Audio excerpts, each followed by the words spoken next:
Anna LeBaron, thank you for coming in.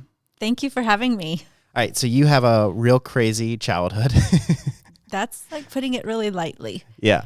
So you grew up in a Mormon household, but they took not like modern day Mormonism. It's like the original Gold Scrolls Mormonism. What's the guy's name? Joseph Smith. Yeah, Joseph Smith. It's like his original stuff, right? Right.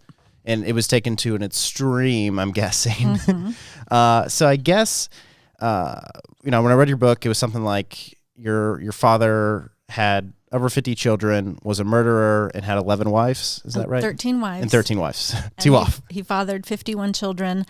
There were about 13 to 15 additional stepchildren that were brought into the family through marriage.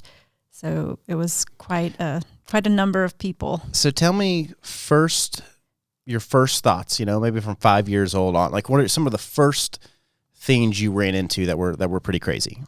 I didn't run into a lot of crazy at first, and I didn't even know I was in a cult. So we grew up just having lots of siblings around, playing. We were not allowed to play outdoors very often just because my dad was wanted by the law. And when you had so many people living in one house, usually multiple wives shared a regular one family house. And then there would be 20 some odd children in the home, several wives, other people that came and went. It was very chaotic. And so we had to make up games, play games, card games, board games. If they let us play outside, it was in the backyard, as long as the house was fenced where people couldn't see how many kids were in the backyard. So were people always pregnant? Yes, of course. Yeah, was there like 8 pregnant people at a time?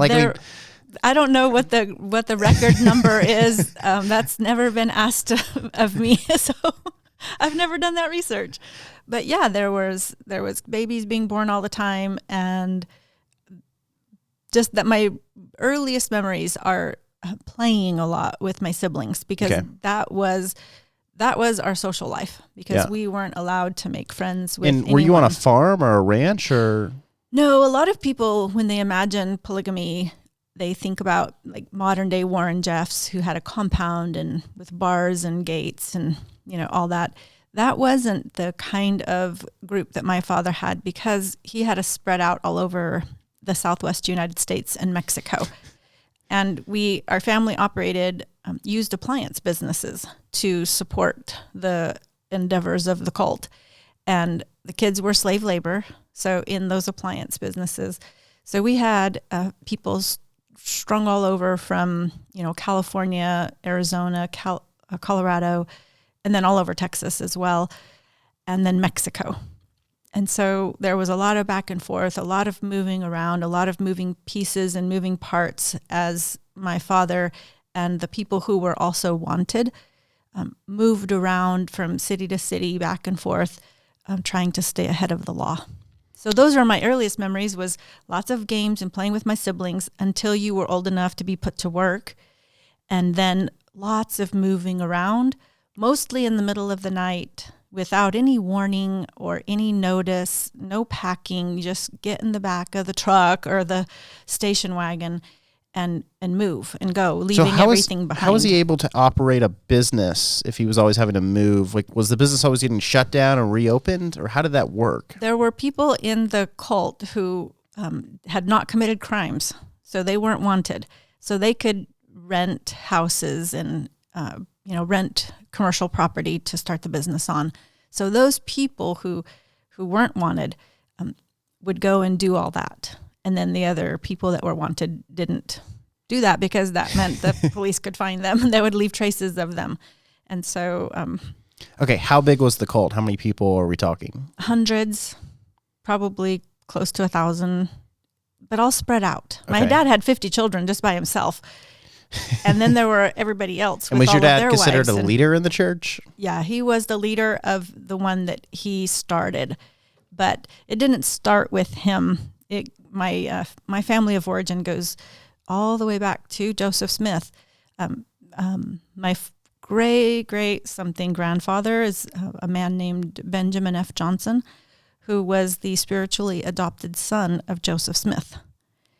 And so I'm a first generation non-polygamist. What? Okay, so take me. I told you it was crazy.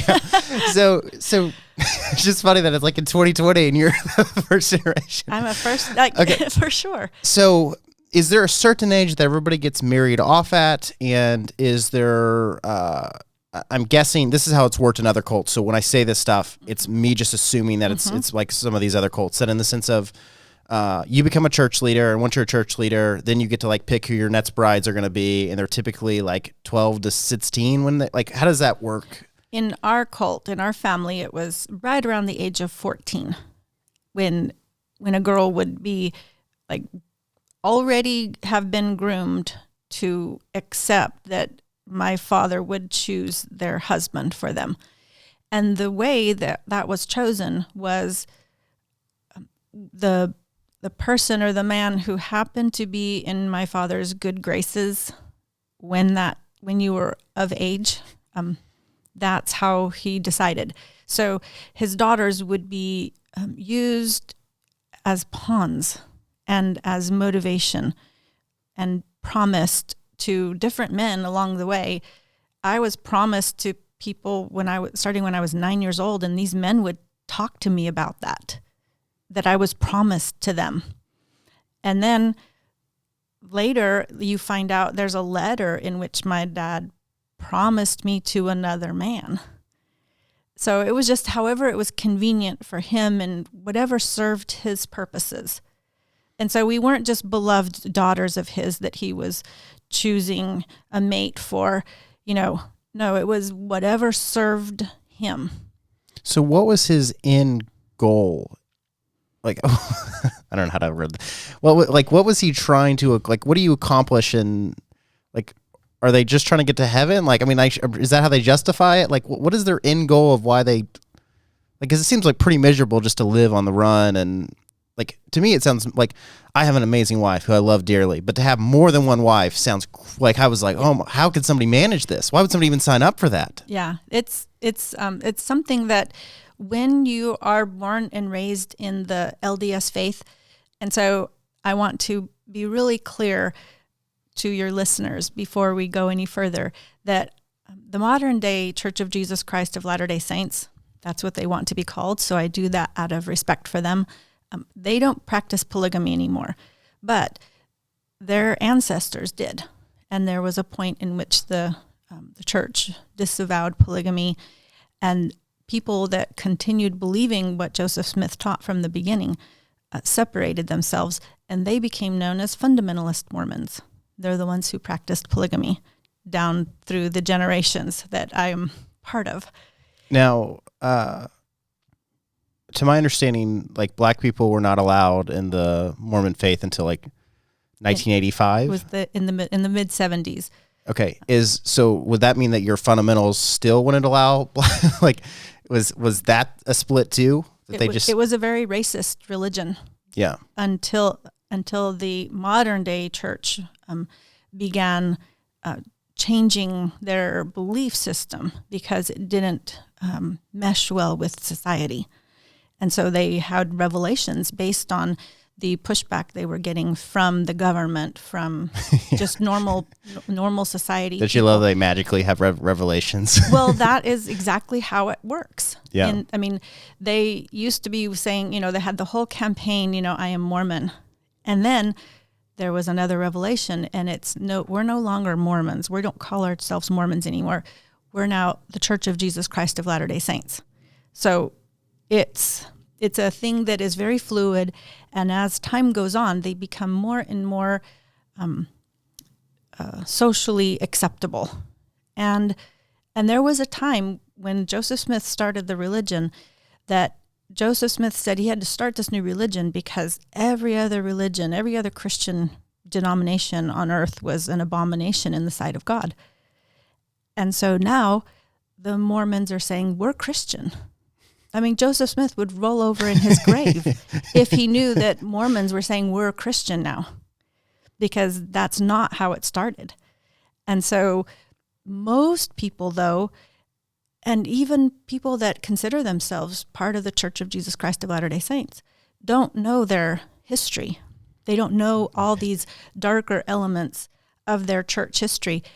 But the internet is making it possible for people to find these things out and then come to different decisions, if that's what they want to do, about their faith practices. Yeah. It's really interesting. I was on a podcast with a guy who I didn't know was Mormon. And I was like, well, I don't believe like Mormons believe they'll get their own planet and they'll be their own God. And I was like, I just believe there's one true God. And he's like, that's not what Mormons believe. And I thought that was real. I was like, oh my gosh. It hit me like, oh my gosh, I'm going to interview him. I had no clue. And I was like, see, you're going to do the sales pitch where you're going to pretend like it's the same as Christianity. And then the deeper I get into it, then I'm going to find out. I was like, but the truth is that you believe that like your sanctification process leads to you eventually being your own God. Right. And then they also continue to believe that polygamy will be practiced in the afterlife. And that is a source of a lot of distress for a lot of women who identify as Church of Jesus Christ of Latter-day Saints. It's a lot of distress knowing that in the afterlife, there's this thing that awaits them that is just horrifying. Like, there's been no example of this lifestyle here on earth or even in biblically, because there's people in the Bible that practiced polygamy. Not one single example, biblically speaking, or modern day, where good came from those things. Yeah. The children, yes, of course. I am a product of polygamy. Yeah. I'm a good person. It's not the children that are born into it that are the problem. It's the lifestyle that's the problem. Yeah. Okay, so start, things are normal because you don't know you're in a cult. Right. Oh, cool. I got a big family, and like probably, it's safe to say you were homeschooled, right? Well, we, sometimes we would be enrolled in school because it was free childcare. Everybody was put to work once you were old enough. You would be pulled out of school. But when you're younger, the public school system was free childcare and free meals too.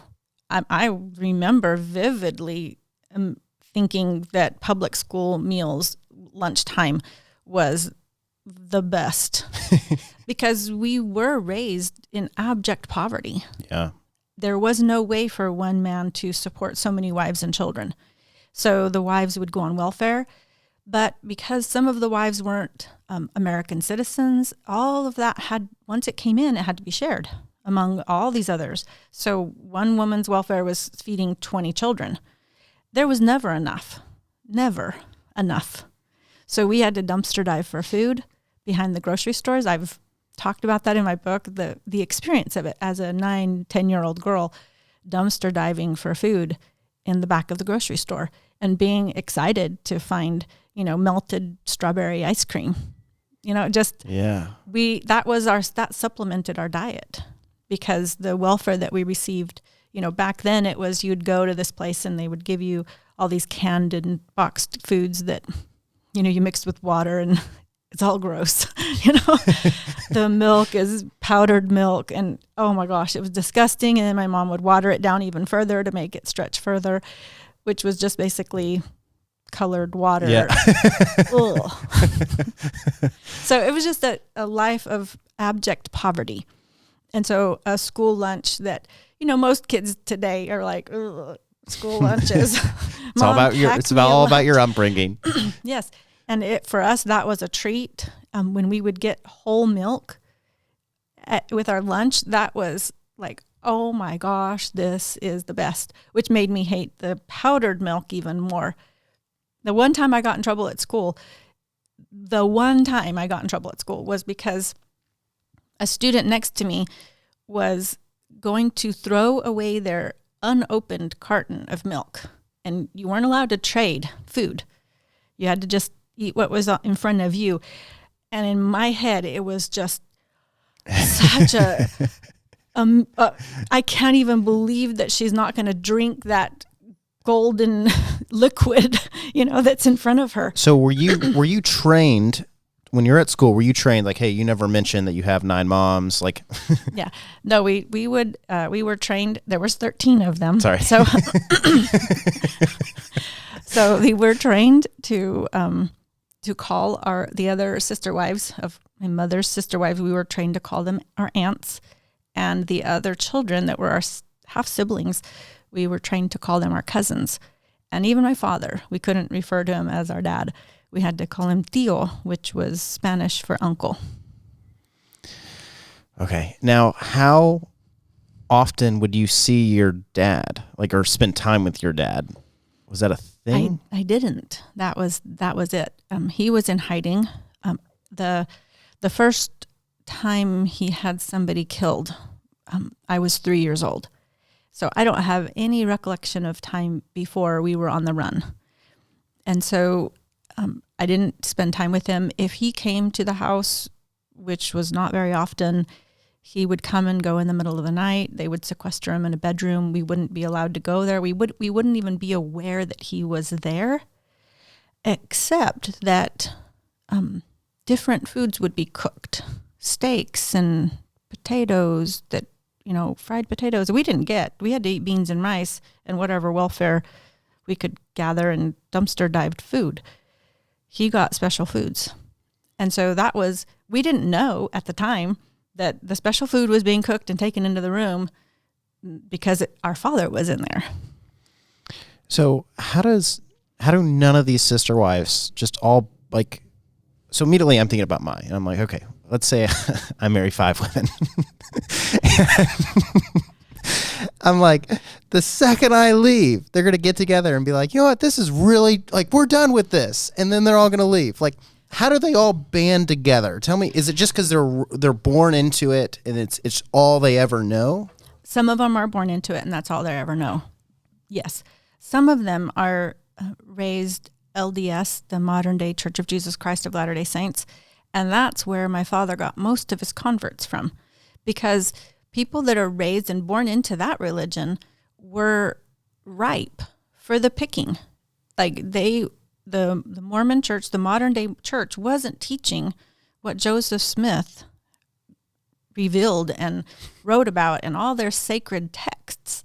The church, the Doctrine and Covenants, the Pearl of Great Price, the Book of Mormon, all of their sacred texts said you have to live polygamy in order to reach the celestial level when you go to heaven. And the celestial level is where you become a god and you have all your wives and then you populate your own planet. So if you're raised in that faith, when my father, who knew their sacred texts better than them, could show them very plainly, this is what Joseph Smith taught us to do.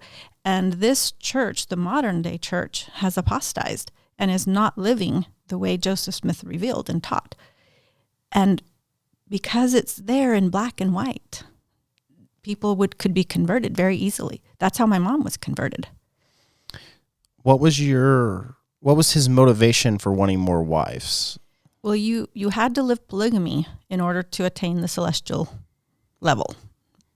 So it was a requirement. So you always have to be adding. So it's like if you have 9, you have to be searching for a 10th? I think there was like a number, like I think 4 or 7 wives. Oh, so he's an overachiever. Yeah, he was definitely. Well, he was. There's a lot of things I could call him besides that. When his wives get younger and younger as they go, there's names for that. Yeah. And pedophile is one of them. Although some people argue that he wasn't a pedophile because they were, whatever.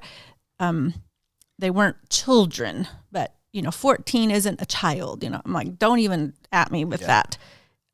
So, that is just gross when a 40 and a 50-year-old man. Yeah, because the truth is, if somebody's 50 and they're dating a 22-year-old, I still think they're dating a child. Like that's just not even acceptable. Yeah. So that there's a lot of things that you can call my father, and that is one of them. So you have 50 siblings. How many of them are still LDS? Any of them? There's none of my siblings today. All of my siblings have made it out of the cult. That's my good. father's cult does not exist anymore, though fundamentalist Mormon cults do exist, just not my father's. That one was so horrible, it burned itself to the ground, basically, and everybody left. So of all my siblings that made it out alive, because not all of them did, and of the ones that are not in prison, because there are some that will serve life sentences in prison, There's two of my siblings that still believe in polygamy, in the practice of polygamy, but they don't live it for two different reasons. That's their stories, But everybody else has gotten out of the fundamentalist Mormon ideology and theology, and now there's all of us just scattered across the spectrum of places where everybody landed, from agnostic, atheist, all this. There's Hindu and, all these different faith practices, and even some that converted to the modern day Church of Jesus Christ of Latter-day Saints. That, they went kind of back to the roots of that, just because fundamentalism wasn't serving anyone. It was awful. So dive into your story where things really start to unfold. So you're on the run. I'm guessing from like age 3 on, you're on the run. When do you ever realize that you're on the run? Like when do things start to become very real? How do you break out of this? Take me through all of that. Well, we were on the run for a lot, moving from city to city and back and forth to Mexico, etc. We were told that we were being persecuted because we were God's, chosen people. So that explained all the running. So we just had to live with it. There was no getting away from it. And do most of the guys that become like your dad, do they look at themselves as God? Very much so. Yeah, because it's like when it's like God is mad at, it just seems like they're always talking about themselves. They're every single person that left Joseph Smith's, the Church of Jesus Christ of Latter-day Saints and became fundamentalist, there are a whole laundry list of people who consider themselves to be what's called the one mighty and strong, which is part of their sacred text, that there's going to be one mighty and strong that's going to set the house of God in order in the last days. And every single one of them, over and over and over, I'm the one mighty and strong. And that's where the problems begin. And my dad, he was the one mighty and strong. Before him, it was his older brother, who was the one who inherited the mantle from our grandfather. And the first person my father ever had killed was his older brother, because he inherited the mantle. And so people doubted whether he was the one mighty and strong instead of Joel. And so my dad and Joel were working together at first, and then there was a split, and the split happened when I was 9 months old. And then when I was 3, things became violent, and my father had his brother killed, thinking that all of Joel's followers would come to him because now he's the only one left. He must be the one mighty and strong. And that didn't happen, of course. Oh, so everybody knew he murdered him. Everybody knew. It wasn't my father that murdered him. My father didn't ever murder anybody, even though there's a list of, 25 to 35 people that are dead as a result of my father. But my father never killed anyone. He would order the people that followed him to go and do it. And that's how men were in his good graces, is they would go and carry out my father's orders. So if you want a wife, you got to murder somebody? So basically. Not every time. There's exceptions, of course. And there were times when he ordered his wives to do the killing, and they would. His children would do the killing. And some of them are serving life sentences in prison because of that. And so when that happened all those years ago, and my father had his brother killed, that put a split between our two families that has been 4 decades long.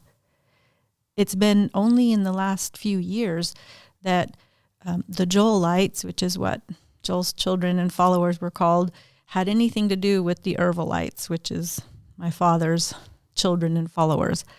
And it took 4 decades of no contact before anybody could see the light of day as to how to reconnect and how do we get past this family, just modern day Cain and Abel story. Yeah. It it was way more than anybody could overcome for 4 decades. And then it was about 2016 when I made contact, accidentally on Twitter, made contact with one of Joel's children. And when I realized what I had done, it was like, oh my gosh, I've spoken to Joel's children publicly, and, we're not allowed. We knew as Ervil's children, we weren't allowed. And so, but she and I became friends. And so that was the first that I'm aware of in 4 decades. So that just began this senseless loss of life with my father, believing that there was a doctrine, in addition to the doctrine of plural marriage, that's what they call it, because they don't live polygamy, they live plural marriage. So they can, it's word salad, Yeah. The doctrine of plural marriage, and then the doctrine of blood atonement. And blood atonement is a doctrine taught by Joseph Smith and Brigham Young that says there are certain sins that the blood of Christ can't cover. And therefore, if you commit one of those sins, then you have to atone for your own sin with the shedding of your blood. And that was the doctrine that my father just took and ran away with and took to an extreme. And anybody that, was a false prophet in his mind, which every other polygamist saying they were the one mighty and strong were obviously a false prophet.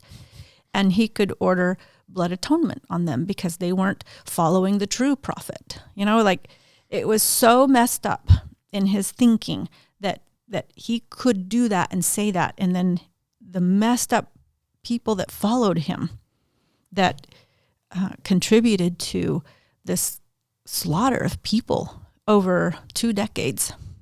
From the 60s, the first one happened in 1973. The last time was in the late 1980s, early 1990s. But so much happened, and so many people lost their lives so senselessly because he took this doctrine and took it to an extreme. Take me through how you get out. What age you are, what happens. Have you already been married off at this point? I want to hear all of it. Well, there was, my father eventually was arrested. So lots of people arrested, tried, some tried and acquitted. And then my father was arrested, tried and convicted. So that sent him to maximum security prison, life sentence. And he never pulled the trigger on anybody, but he was the one who orchestrated it. So he went to prison. How long were these trials when he was tried? Was this like a 3-year? Well, it just depended. Depends. I was young. It was, I think, 1979 when he was arrested, or 78 or 79 when he was arrested. And he actually was arrested twice. The first time he was arrested, and he was put into a Mexican jail and he was tried for the murder of his brother. And he did not have to serve that sentence. And a lot of people say there was money involved with getting him out. A bribe in Mexico. I mean, so he was arrested that time. And then again, he was arrested years later when, and because of his wives and one of his wives and stepdaughter killed a prophet of leader of one of the other fundamentalist cults. And he ordered it. So they were, tried and acquitted. And my father was tried for that murder and convicted. And so that happened in 1979.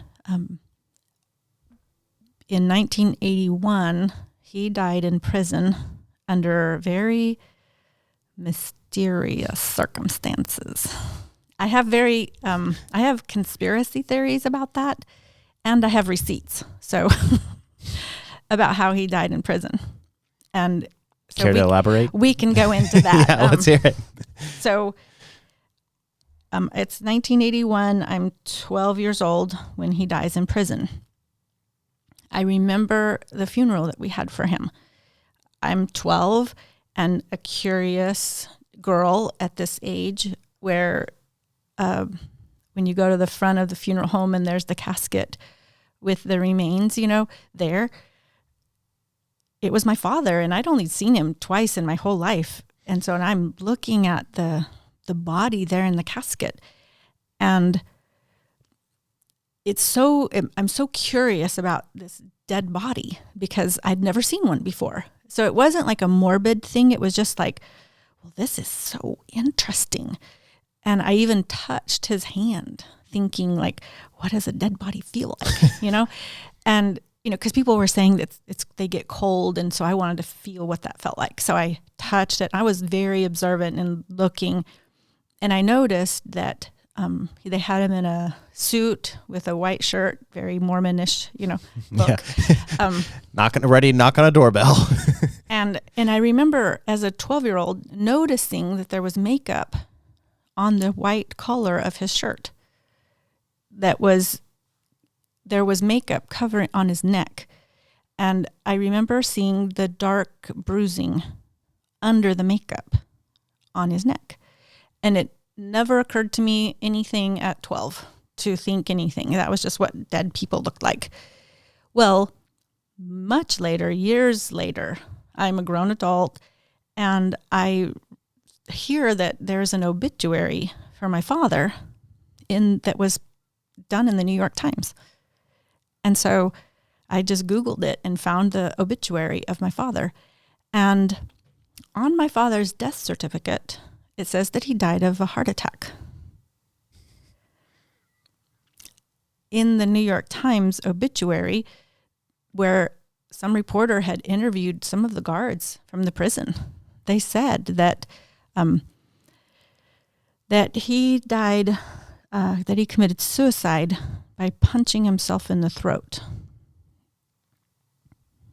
Which... Did it kind of feel like Epstein killed himself? Kind of. Like, yeah, my dad killed himself, sure. Mm-hmm. He punched himself in the throat. And I've talked to morticians. I've talked to people who, that's their job, is to study crime and do all of that. I've had the opportunity to talk to a lot of people. And when I say that, all of them look at me like, that just sounds crazy. Like, yeah. Never in the history of ever.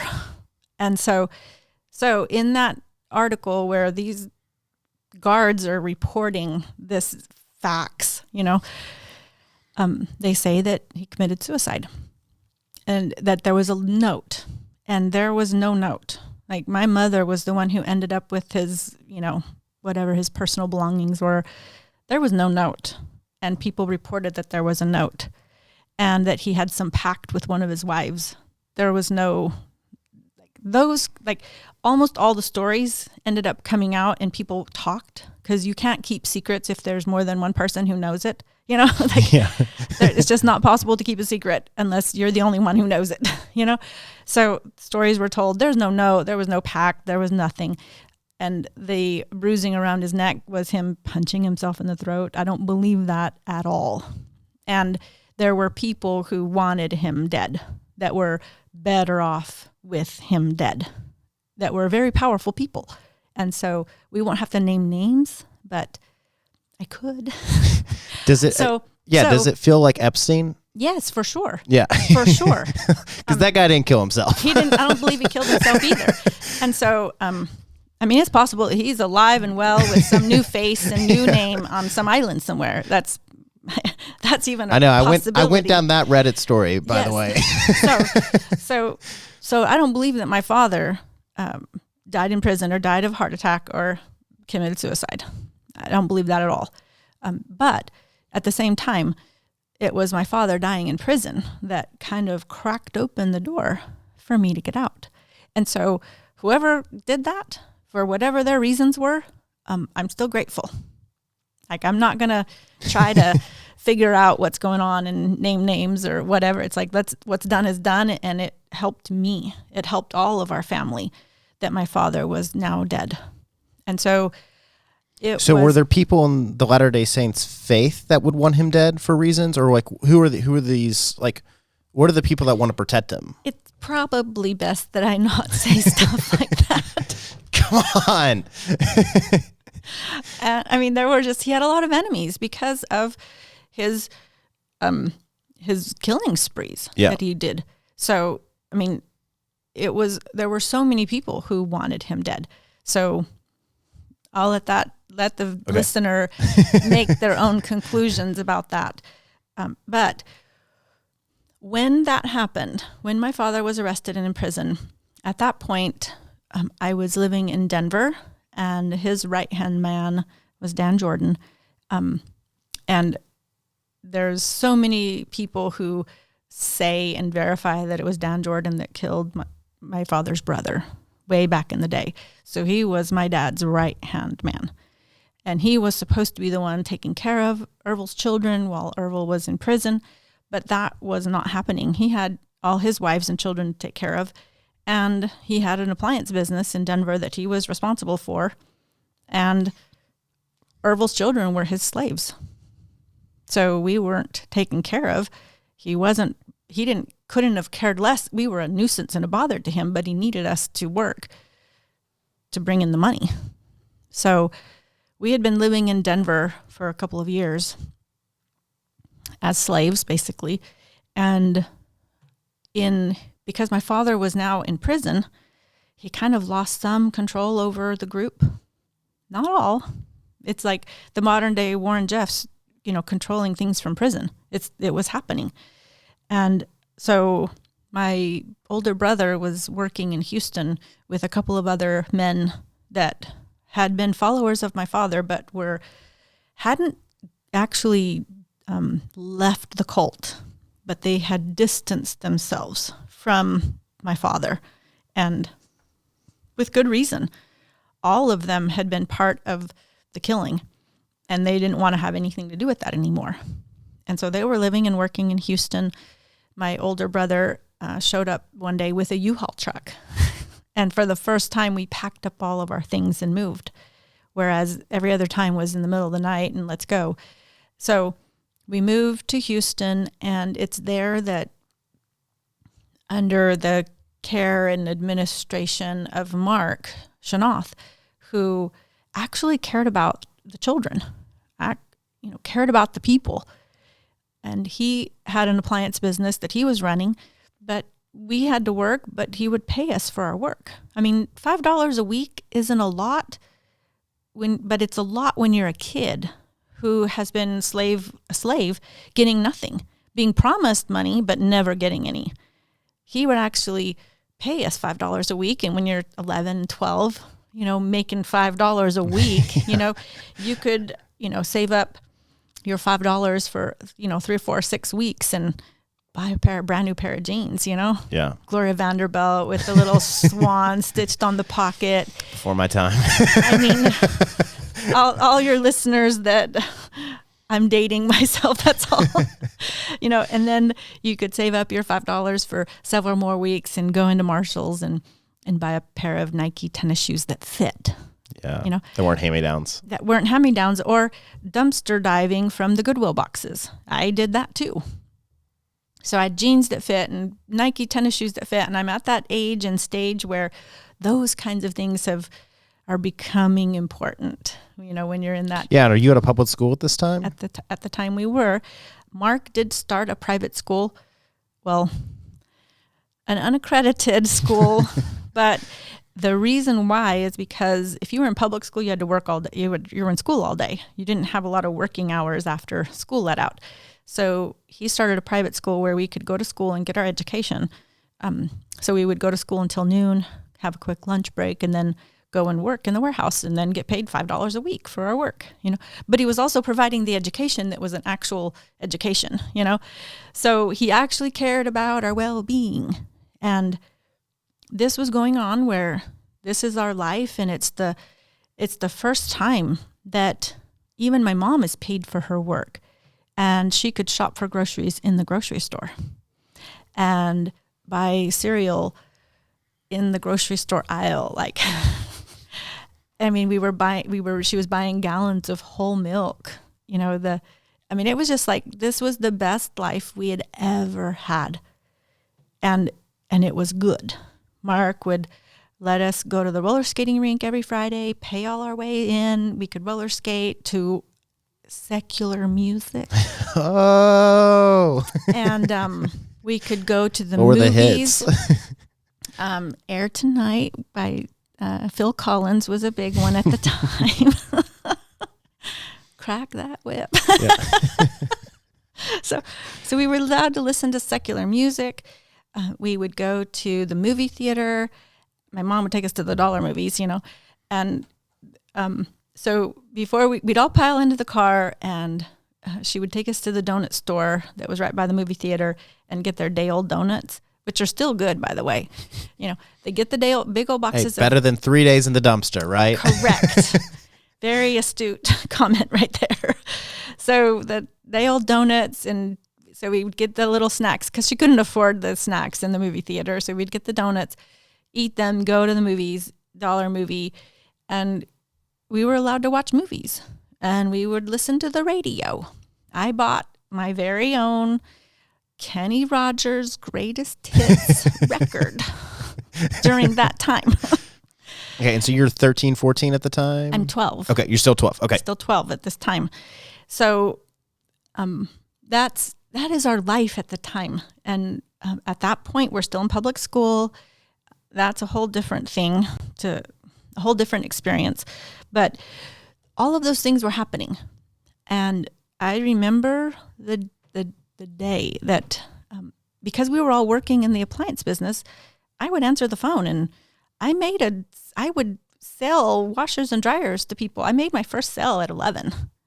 Just my mom had to step out and go to run an errand, and a customer came. And because I had heard the spiel so many times, the customer comes, and I'm like 11, and I'm like, he needs a dryer. So, okay, here's all the dryers. Here's the prices. Here's the guarantee, blah, blah, blah. Here we go. He's like, okay, I'll take this one. I write up the thing. I write up the ticket. He pays me the check. And back when there were checks. Yeah. And then I help him load the dryer onto his truck. And my mom comes home, and I've sold an appliance because I knew how. And I answered the phone and talked to people all the time. I would answer the phone, take the pickup calls for people who wanted to get rid of their old appliances, and we would go and buy them really cheap and then fix them. The boys would be taught to fix the appliances, and the girls would be taught to clean them and paint them and make them look like new. So all of that was my job, was to take those calls and then write all the information down, the address and all that, and then go back to the maps books, because you had a book that was a map, that was maps of Houston. And then on the wall, there was this giant map that each numbered box corresponded to a page in the book. That's the days before Google Maps and Waze.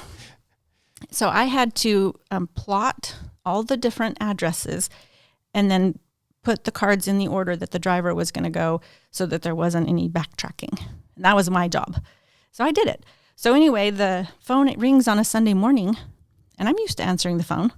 So I pick up the phone, and before I can say hello, I realized that my mom had already answered the phone upstairs. And back when those kinds of phones were available. And I overheard the caller was Dan Jordan giving my mom the news that my father had been found dead in his prison cell. And that changed everything. So my dad died. We had the funeral. I saw the bruising on his neck, as a 12-year-old. And then because everybody had left Denver, all my father's children, wives had left Denver, leaving Dan's wives and children alone, they didn't have to work as hard as we did. Well, his business went under. He didn't have any slaves. Mark's business was thriving. So after my father died, probably within 6 months to 9 months, the timeline is fuzzy to me. There were changes happening. Things are shifting, and you can tell that there's a lot going on behind the scenes in the undercurrent. There was a lot of fear because what's going to happen now? Like, who's now the prophet? Who's the leader?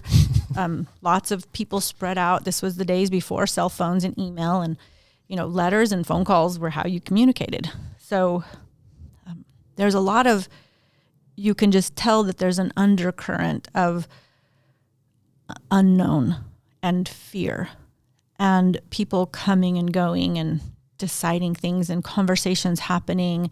And I overheard some of these conversations and eventually figured out that my mom was planning to move us back to Denver, and that Dan Jordan had convinced her that Mark was leading Ervil's children on a path to hell by letting us go to the movies and go roller skating and listen to secular music. I mean, that's pretty obvious, yeah. I mean, so I knew that was happening, and I did not want to go back to Denver. Obviously, I'm paid $5 a week here, for my work. Have you seen these jeans? I mean, yeah. So, and I'm like 13 now. So I'm at that age where you're thinking and processing things that you can't as a child. And so in my mind, I'm not trying to run away from a cult. I don't even know I'm in a cult still. Yeah. I just don't want to go to Denver. And because my whole life I had watched people being switched and moved and back and forth, and siblings go to there and then they come back, and then this other one's over here, and everybody came and went like water. It was very fluid. In my mind, it was like, well, I want to stay here. I want to stay in Houston. I don't want to go to Denver. And so I called my sister that was married to Mark, and they had 5 children at the time. They eventually had 6, but at the time they had 5. And I said, Lillian, I don't want to go to Denver. And she said to me, start walking. So I made sure that I was wearing my Gloria Vanderbilt jeans and my Nike tennis shoes. And I walked out of my house with just the clothes on my back. I knew, because I'd scheduled all those calls and I knew maps and I knew directions. I have a GPS downloaded in my head from the factory, So I knew how to get to her house, which was miles away. And so I started walking towards her house, even though I knew that other people in my family were going to be driving that route, from the warehouse to their house, back to our house, and that I could be spotted. And it was a really frightening walk, because I knew if I didn't get out and get to Lillian's, that if my mom put everybody in the car and started driving, I wouldn't have a choice. So I walked a little over 3 miles, which felt like I had walked for days, but it was probably an hour, I'd walked a little over 3 miles when Lillian found me and picked me up. So if you ever do walking or running, you know that a little over 3 miles is a 5K, right? Yep. I call that my 5K to freedom, because she found me, picked me up, and then she took me to an older sister of mine, her house there in Houston. And she put me to bed and, sleep here, whatever. And then in the middle of the night, my sister, the other one, comes and wakes me up and says, Anna, climb out the window, go to the back of the yard, go to the left gate. There's a hole in the gate. Climb through it and sit on the other side, and don't make a sound, and don't come back until I get you.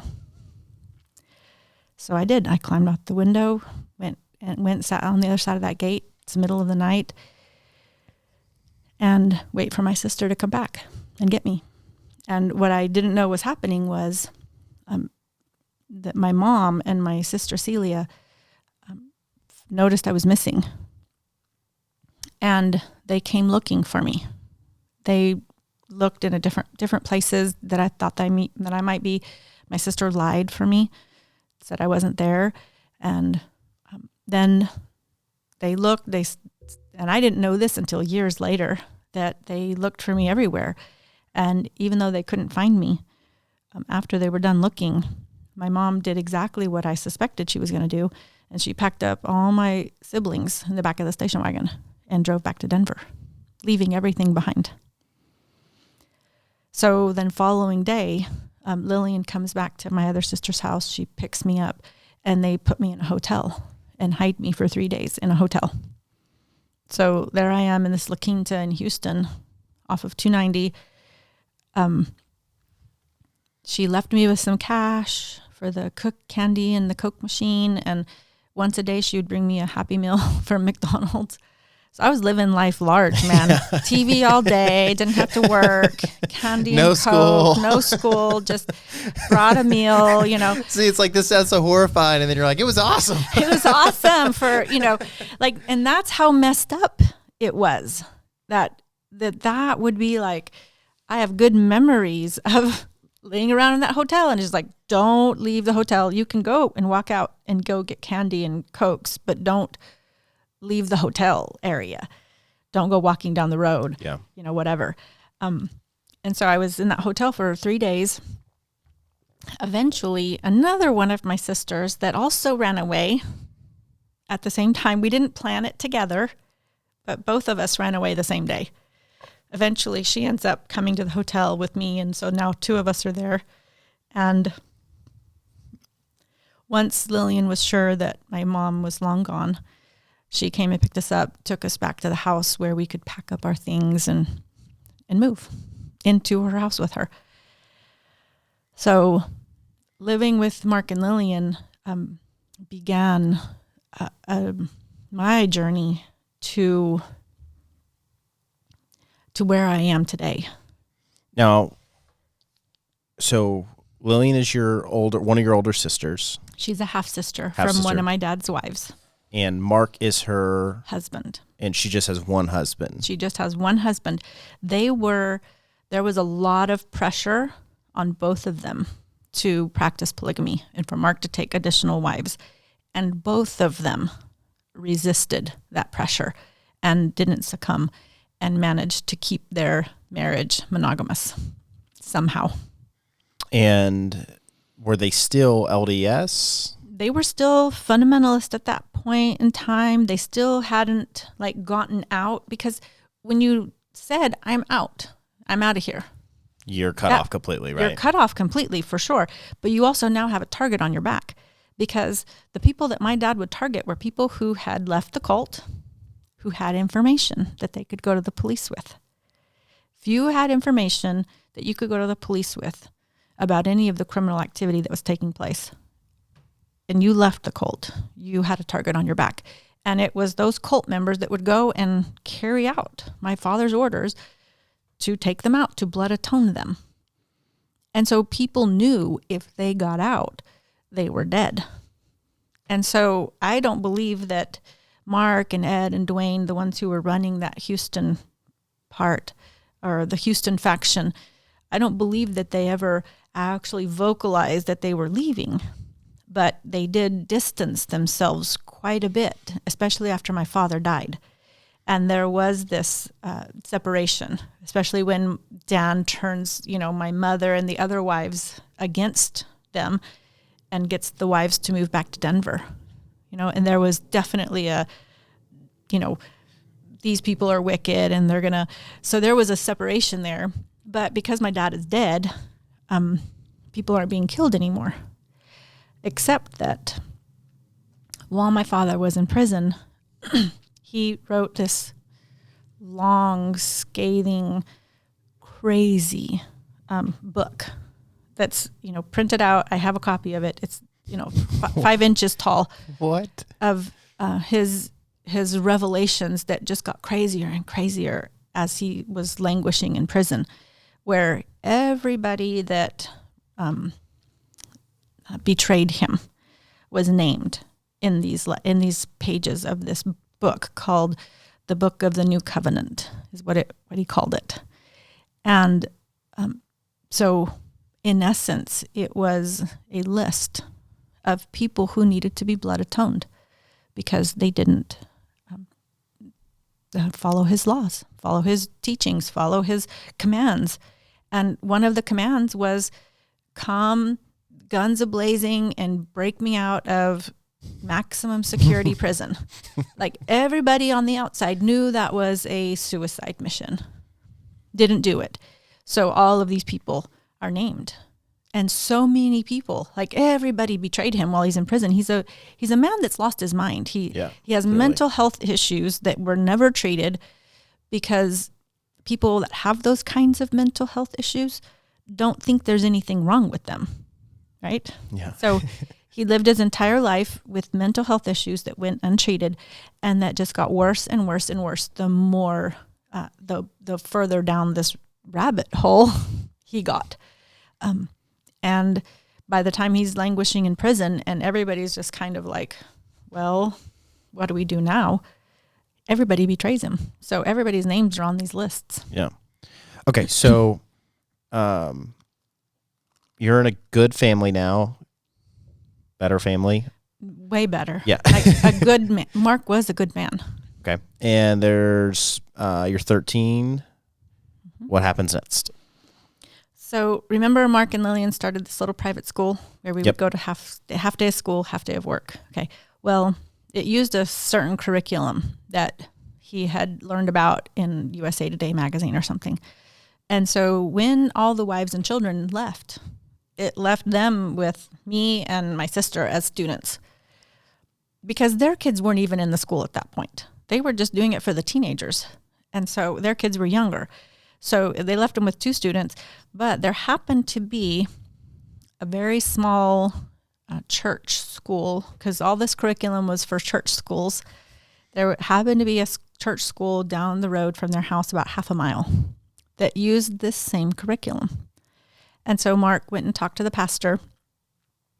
And after Mark confirmed that at this church, they didn't teach the very dangerous doctrine about once you're saved, you're always saved. Once Mark confirmed that that's not what we would be taught, because they did teach that you could lose your salvation. Mark traded all their curriculum and the desks and the furniture and everything that they had purchased and created and made for his little school. They traded all that for my tuition.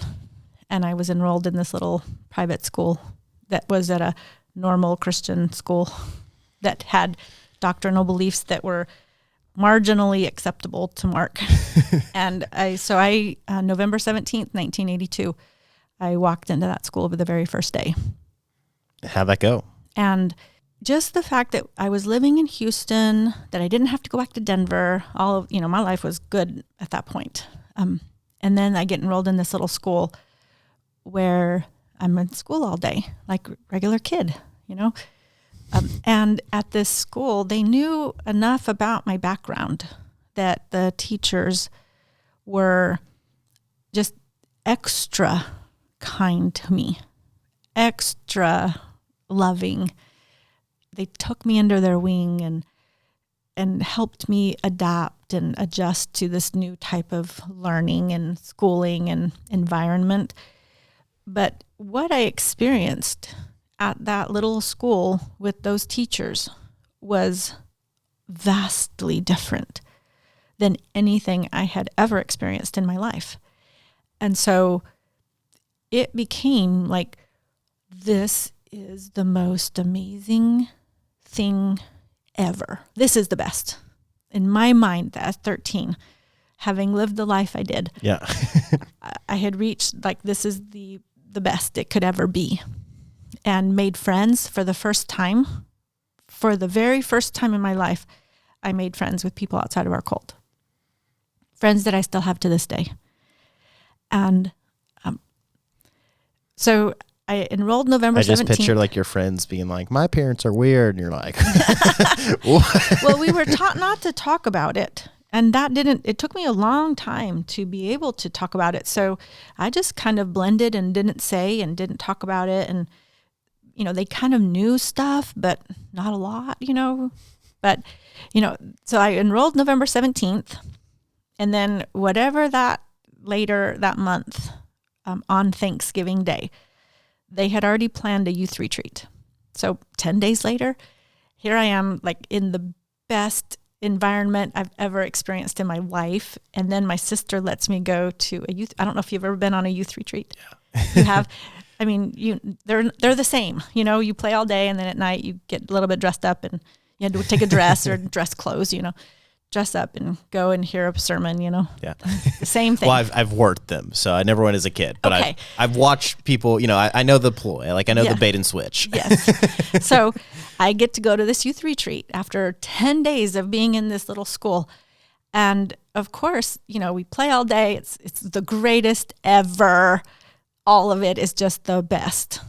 And then at that night, the youth pastor gives a sermon and invites anybody that wants to accept Christ to stay in the room. And then he dismisses all the other kids, all the other teenagers. And generally speaking, it would have been in my nature FOMO would have been real. Like, what are they doing that I don't get to do? Because all of this is awesome. Well, it was like, whatever they're selling, I'm buying. And so I sat there and everybody else left and the youth pastor stayed and prayed with me. And I accepted Christ. So now you go back to your family and announce you're a Christian? No. Okay. I knew better than to go back and announce that I was a Christian. I kept that under my hat and pretended like everything was just the same. And they didn't know what happened at youth retreats because they had never been, So I flew under the radar for a long time because in my mind, I thought if Mark and Lillian know that I've converted to this new Christianity that we had never heard spoken of prior to this. It was always the word Christian was spoken with derision. Like it was the worst you could possibly believe. So I become a Christian, and I'm not going to tell Mark and Lillian this. It's just going to be like I live this life at the church school and then a different life at home. Well, one of the requirements to having a child enrolled in the school was that the parents had to attend church once a week. You couldn't just say, here, fix my kid, and you live off like the devil, like you had to show up at church. So Mark and Lillian did over and over and over. They kept showing up, and eventually both of them also became Christians. Wow. Okay. So did you have this, hey guys, I've been one for 3 years. Like how much later did this happen than when it happened for them? It was a very gradual thing, and it probably was maybe a year or two or something. The timeline is obviously, I wasn't keeping dates and recording times, but it was much, much later. And, then all of a sudden they're talking in church and talking about their experience. And it was like, oh, okay, I'm safe now. I won't get sent back to Denver. Yeah. Because that was my biggest fear. Yeah. So did your mom just gave up, or when they couldn't find you and she moved to Denver, or what? She did not just give up. No, okay. That was not the end. Not too long after I ran away from home and I'm living with Mark and Lillian. And they had just enrolled me in that little school. I mean, it was all brand new. It was all recent. I came home from school one day and I'm in the house by myself. Mark and Lillian are at their business. And I'm at home by myself. And I look out the back window and I see my mom coming around the corner. And literally, the blood drained out of me and my knees buckled and I was scared spitless. And I had to find the phone and dial it and get down and not let myself be seen. Made sure the door was locked, not let myself be seen, find the phone and somehow dial the number and call Lillian. She answers. I'm like, Lillian, my mom is here. My mom is here. And she's like, stay calm. We will be right there. They were 10 minutes away. And so for 10 minutes, I'm hiding behind furniture, just waiting, and she's knocking on the door and I'm just ignoring it. I'm not going to answer the door. And then Mark and Lillian show up. And my mom spent the rest of the evening there. And obviously my mom is my legal guardian. Like, she's the legal person that has, she's my mother. Yeah. They are not. And so it wasn't like they could hold me there or hold me against my will if I wanted to go with my mom.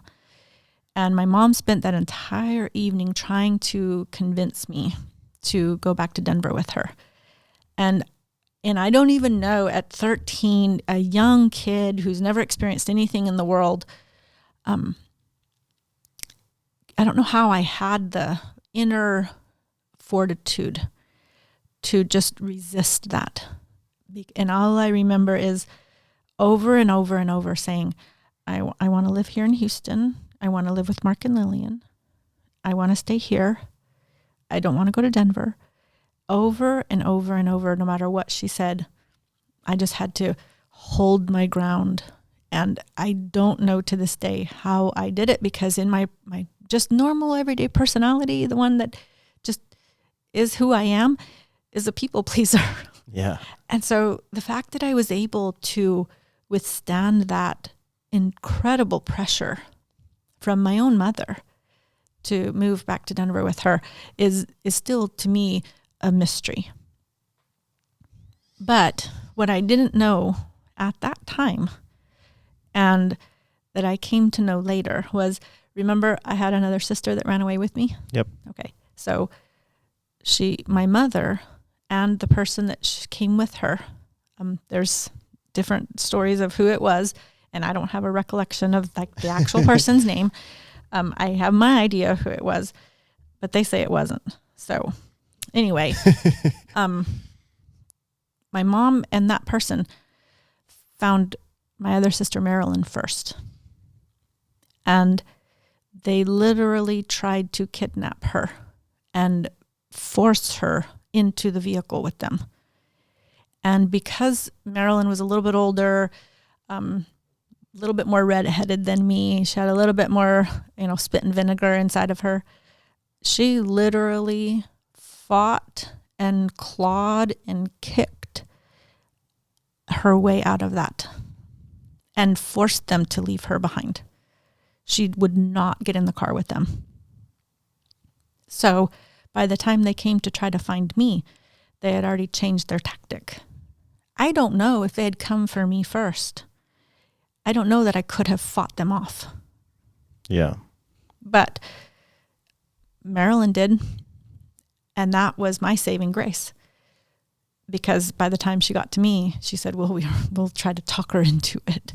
And then I had the fortitude to fight my way out of that with my words. And so my mom left, leaving me in Houston, which was like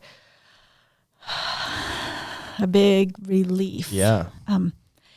But Mark and Lillian, knowing that I was 13, they had always said, even from the beginning, if you change your mind, we will buy you a plane ticket to Denver. The minute you change your mind, we'll put you on a plane. We will buy you a ticket. And I knew that they would. They had bought me a plane ticket to Denver years before when I got back from Mexico, and they put us on a plane to Denver. That was under different circumstances. So I knew that they would do it. And so I knew I had that out if I wanted it, but I never wanted it. So they always had that very openness about that situation where they didn't want me to feel like I was trapped or that I couldn't change my mind. And then the more I got involved in the school, and eventually the next spring I found a little boyfriend, by the time that was happening, I had zero interest in Denver ever. Yeah. And so, life became just as good as it could possibly be. I went to school all day, came home, worked in their house with them, worked in their appliance business with them. Everybody ran appliance businesses. That's what we knew. So crazy. And so, I helped them with their business, helped them. They had 6 kids by then. And so I was just Lillian's right-hand person. I could run their business. When Hurricane Alicia came through Houston, I was living with them. They had gone on a family vacation And I had stayed back because with them gone, I could talk on the phone with my boyfriend, because when they were there, I couldn't. They were very strict about those things. And so I had said, y'all go on vacation, I'll stay here and manage the whole business. And I did. They were gone a week, and Hurricane Alicia came through, and there I am boarding up, putting all the appliances in the garage and boarding up everything, taping windows. At like 14? 15 years old, whatever year it was. People can math and figure out how old I am, but it's not very long after. So I'm there running their whole business. They left me with signed checks to buy appliances and cash, and I'm running their business for them. And then when they're there, when they're kids, I'm helping them with their 6 children. That's a lot for anybody. Whoa. Okay, they have a bunch of kids too? They have 6 children. Okay, somehow I missed this part. So they had 6 children. I'm living with them. Other siblings of mine, different stories that are their stories to tell, had come and lived with them. We were just packed into their little house. And the other siblings, somehow they were older than me and not quite as highly motivated as I was to stay there.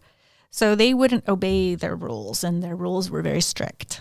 And so the other siblings were eventually, forced out, and you have to go find someplace else if you're not going to follow our rules.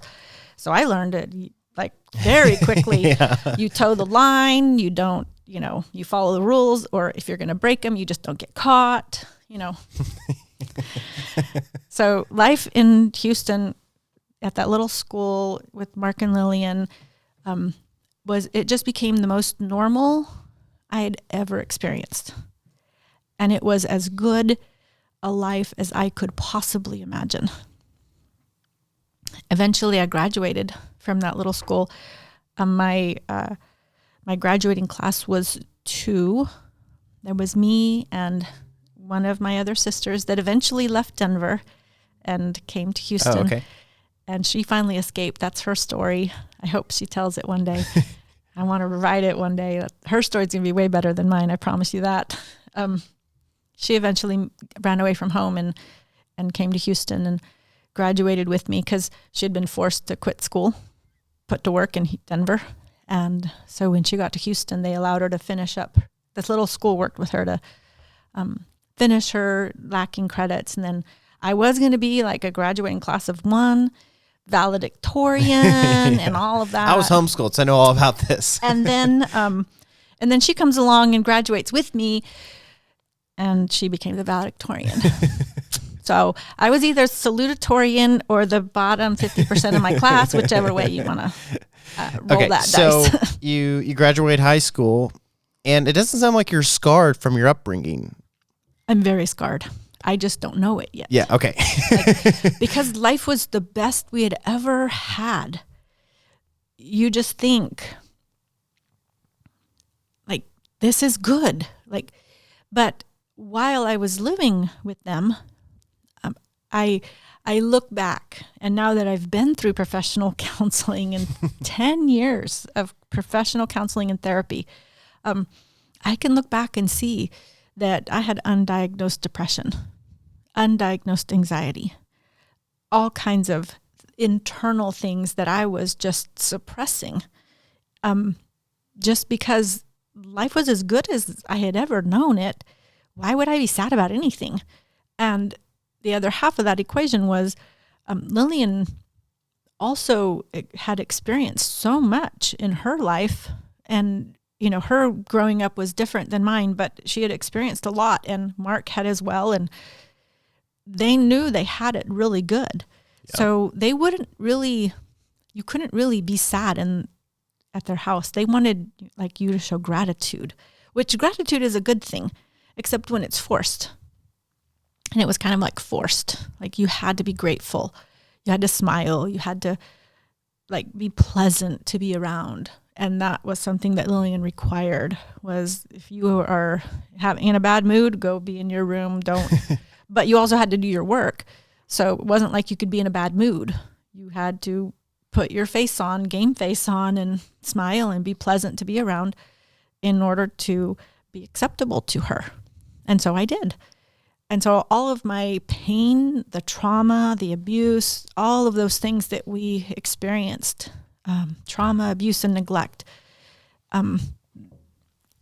it was just shoved down and suppressed because I was so grateful to have this good life. And in order to keep it, you had to suppress that. And so I did.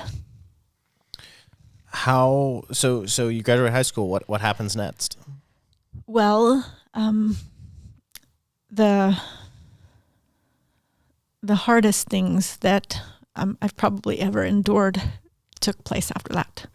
I graduated in 1987 and stuck around and kept working for them and had made college plans, but those didn't come to fruition. So I was there living with them. And in June of 1988, all of our worst fears came true. In August of 1987, right after I had graduated, somebody, now we know who it was now, but Dan Jordan was killed. Dan Jordan was on that list that my father had left. And Dan Jordan was like a number one on the list, and he was killed. And so Mark and Lillian sat me and their oldest son down one day. And so I'm correct, Dan is your mom's new husband? No, my mom did not marry Dan. He was married to several of my half-sisters and others. But anyway, so Dan Jordan gets killed. Mark and Lillian sit me and Brandon, their oldest son, down and explain to us what's happened and that his name is on this list too. I didn't know anything about a list, but I know now. And Mark, Ed, and Dwayne are all on the list, and they're all there in Houston. Well, sorry, Ed was right here in Irving at the time. He had an appliance business right here in Irving. And they tell us that they have to start carrying guns and tell us, keep your eyes open. If you see anything, you tell us. Look over your shoulder. Be on the lookout. And, I just graduated from high school. I'm 18 years old, I think. And their son is probably 13, just young, but he's the oldest, And so we begin life living in fear again. And all this time, for months, you're living with this fear in this pit in your gut of what's going to happen, who's going to come after us. And then, time goes on and nothing happens. And so, you're my age, living your life, and you kind of forget a little bit and take your eye off the ball. Life kind of goes back to normal, if that is even a thing. Yeah, it's like, I don't know, I carry a gun on me. So when you first start carrying a gun, you're like, oh man, everybody knows it. But then after I've carried one for 8 years now, that I'm just like, I always have one on me. It's like, it just feels second nature. Yeah. And so you're right. Just things become normal that are abnormal over time. So over time, we just life became a little bit more normalized again in the months that followed. And then June 27th, 1988, our worst nightmare becomes a living thing. And I had been sick that spring, that summer. I had been to the doctor several times. I was spending my own money that I had earned. They paid me more than $5 a week by that time. I was getting $75 a week, So, but here I am sick, going to the doctor, paying my own doctor bill because I didn't have insurance, and paying for my own medicine, and it's quite expensive and it's adding up. And every time I would go to the doctor, he would say, you have walking pneumonia. You need to rest. And in that house and under them, with them, there was just no such thing as rest. When you got sick, you took your medicine and kept going. Yep. And Lillian did the same thing. Mark did the same thing. It wasn't like they were asking people to do stuff they weren't willing to do. And so I just kept getting my medicine, taking it, going to work, never resting, like the doctor said. And so I kept having to go back. Finally, after spending hundreds of dollars, I was so frustrated that I made another appointment and said, Lillian, please come with me. Come with me to the doctor. Because every time I walk in there, he listens to my heart, looks in my ears, looks down my throat, and then gets out his notepad and makes me another prescription. And I'm not getting better. So I begged her to come with me so that she could somehow get this doctor to help me. Yeah. Well, we walk in, we get the same thing happens. He checks my ears, checks my nose, throat, listens to my heart, listens to my lungs, and then gets out his notepad, and I just start bawling my eyes out. Like, here we go again, a big old doctor bill and more medicine. And so Lillian says, hey, why don't you go wait for me in the waiting room? So she talks to him. He's kind. He doesn't charge me for that visit. They give me the prescription, and this time it's this really heavy duty stuff that really knocked me out so that I would have to rest. And I'm sure he told her, and I don't know this for a fact because I never had this conversation with her. He told her that I needed to rest, that I had walking pneumonia and I needed to rest. And so I wasn't privy to that conversation. But on the way to the doctor's office, I had this curious conversation with Lillian where she says to me, because, we had been to the Bill Gothard seminars. Do you remember those? Mm-mm. Lucky you. Anyway, I have a lot of salty feelings about that. Is this like a fire and brimstone type yes, of guy? Yes, very much so. What's his name? Bill Gothard. Okay, it just sounds like a fire and brimstone type of guy. He would run these Institute and Basic Youth Conflicts seminars that were just wildly popular at the time, but it was all just horrible theology, horrible doctrine. But anyway, on our way to the doctor's office, we had this very curious conversation based off of one of his teachings.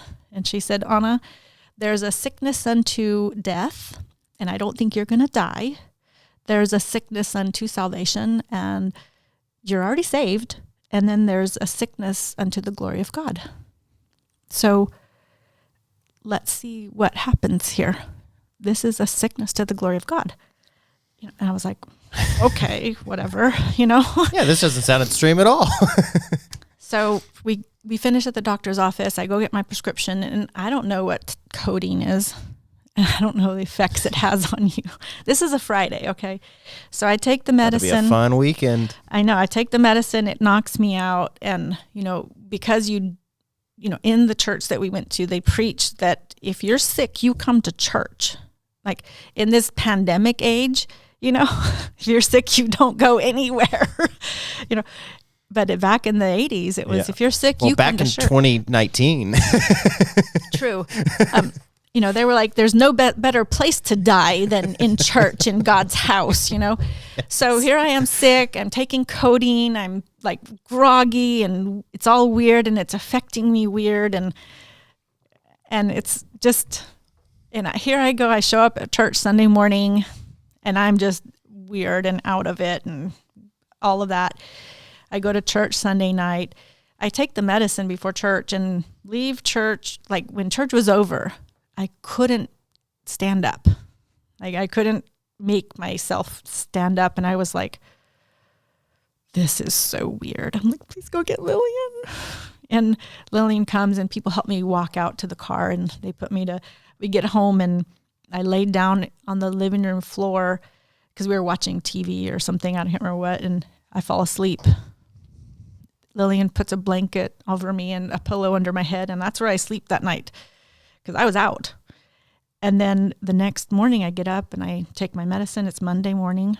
Take the medicine, get ready for work because you still go to work. Yeah. Well, because I'd taken the medicine, and then I laid down on the couch because it was starting to affect me.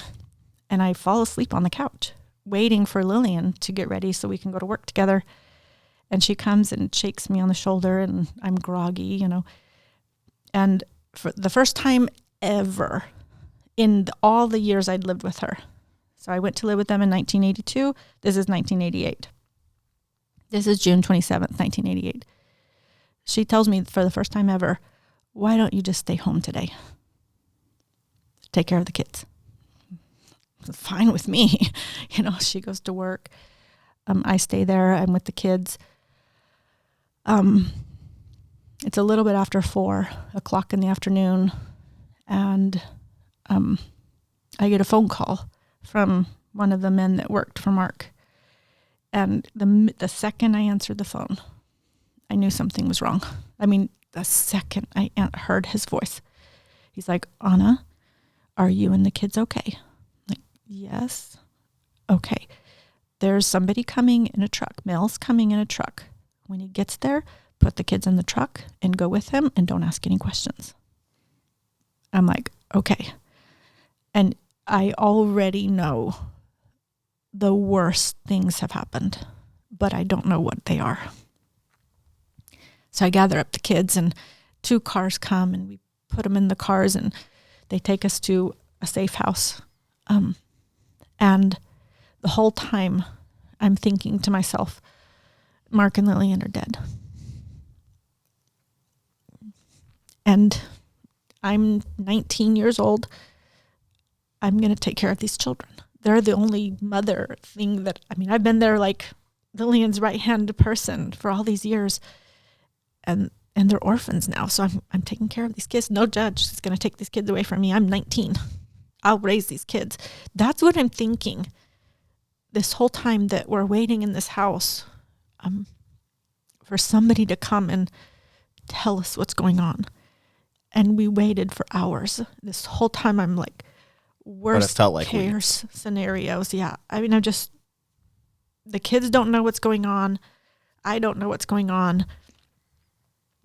And then eventually the pastor's wife of that church comes and finds us and tells us that Mark has been killed.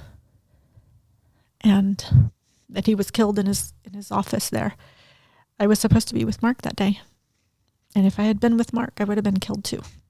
And what about Lillian? Lillian was the mom, right? Lillian was the mom. And, they tell me that, Mark was killed, and which in my mind was like, Lillian's alive. She can take care of her kids. I don't have to take this on. And it was a relief at the same time as the worst possible grief, overwhelming loss from the only person in my life. Then I called my sister Celia, the one that graduated with me. And I said, Celia, you need to come to Marianne's house. And she's like, why? Like, you just need to come here. I didn't want to scare her and alarm her. And then she has to get in her car and drive. So I'm like, you need to come here and you just need to trust me. And I'm like holding it together. I'm holding it together as best as I can, trying not to alarm her, but she's already alarmed. She already knows. She gets there and I'll meet her outside and I'm like, she's already like, what's going on? Tell me what's going on. She knows something's wrong. And I'm like, calm down. Let's get inside and I'll tell you. Just be calm. Mark and Lillian's kids are inside. I don't want to frighten them. Be calm. And she's like, tell me what's going on. I mean, she is like she knows. And so we get inside and we go to this back bedroom and I tell her, Mark's been killed. And she just weeps and wails loud. And I'm telling her, quiet, be real quiet. The kids, I don't want the kids to be scared and, alarm them. The kids know their father died. But, that's like, be kind to these kids, Like, that was my main concern with those children. Yeah. And she's weeping and wailing. And then not long after that, the news comes in that it wasn't just Mark who was killed. Mark's brother, Dwayne, who had been at a different location, was also killed. Dwayne's young daughter was with him. She was killed. And then my brother Ed, who lived here in Irving, had his appliance business here. He was also killed. All of them killed at the same time, on the same day, planned out.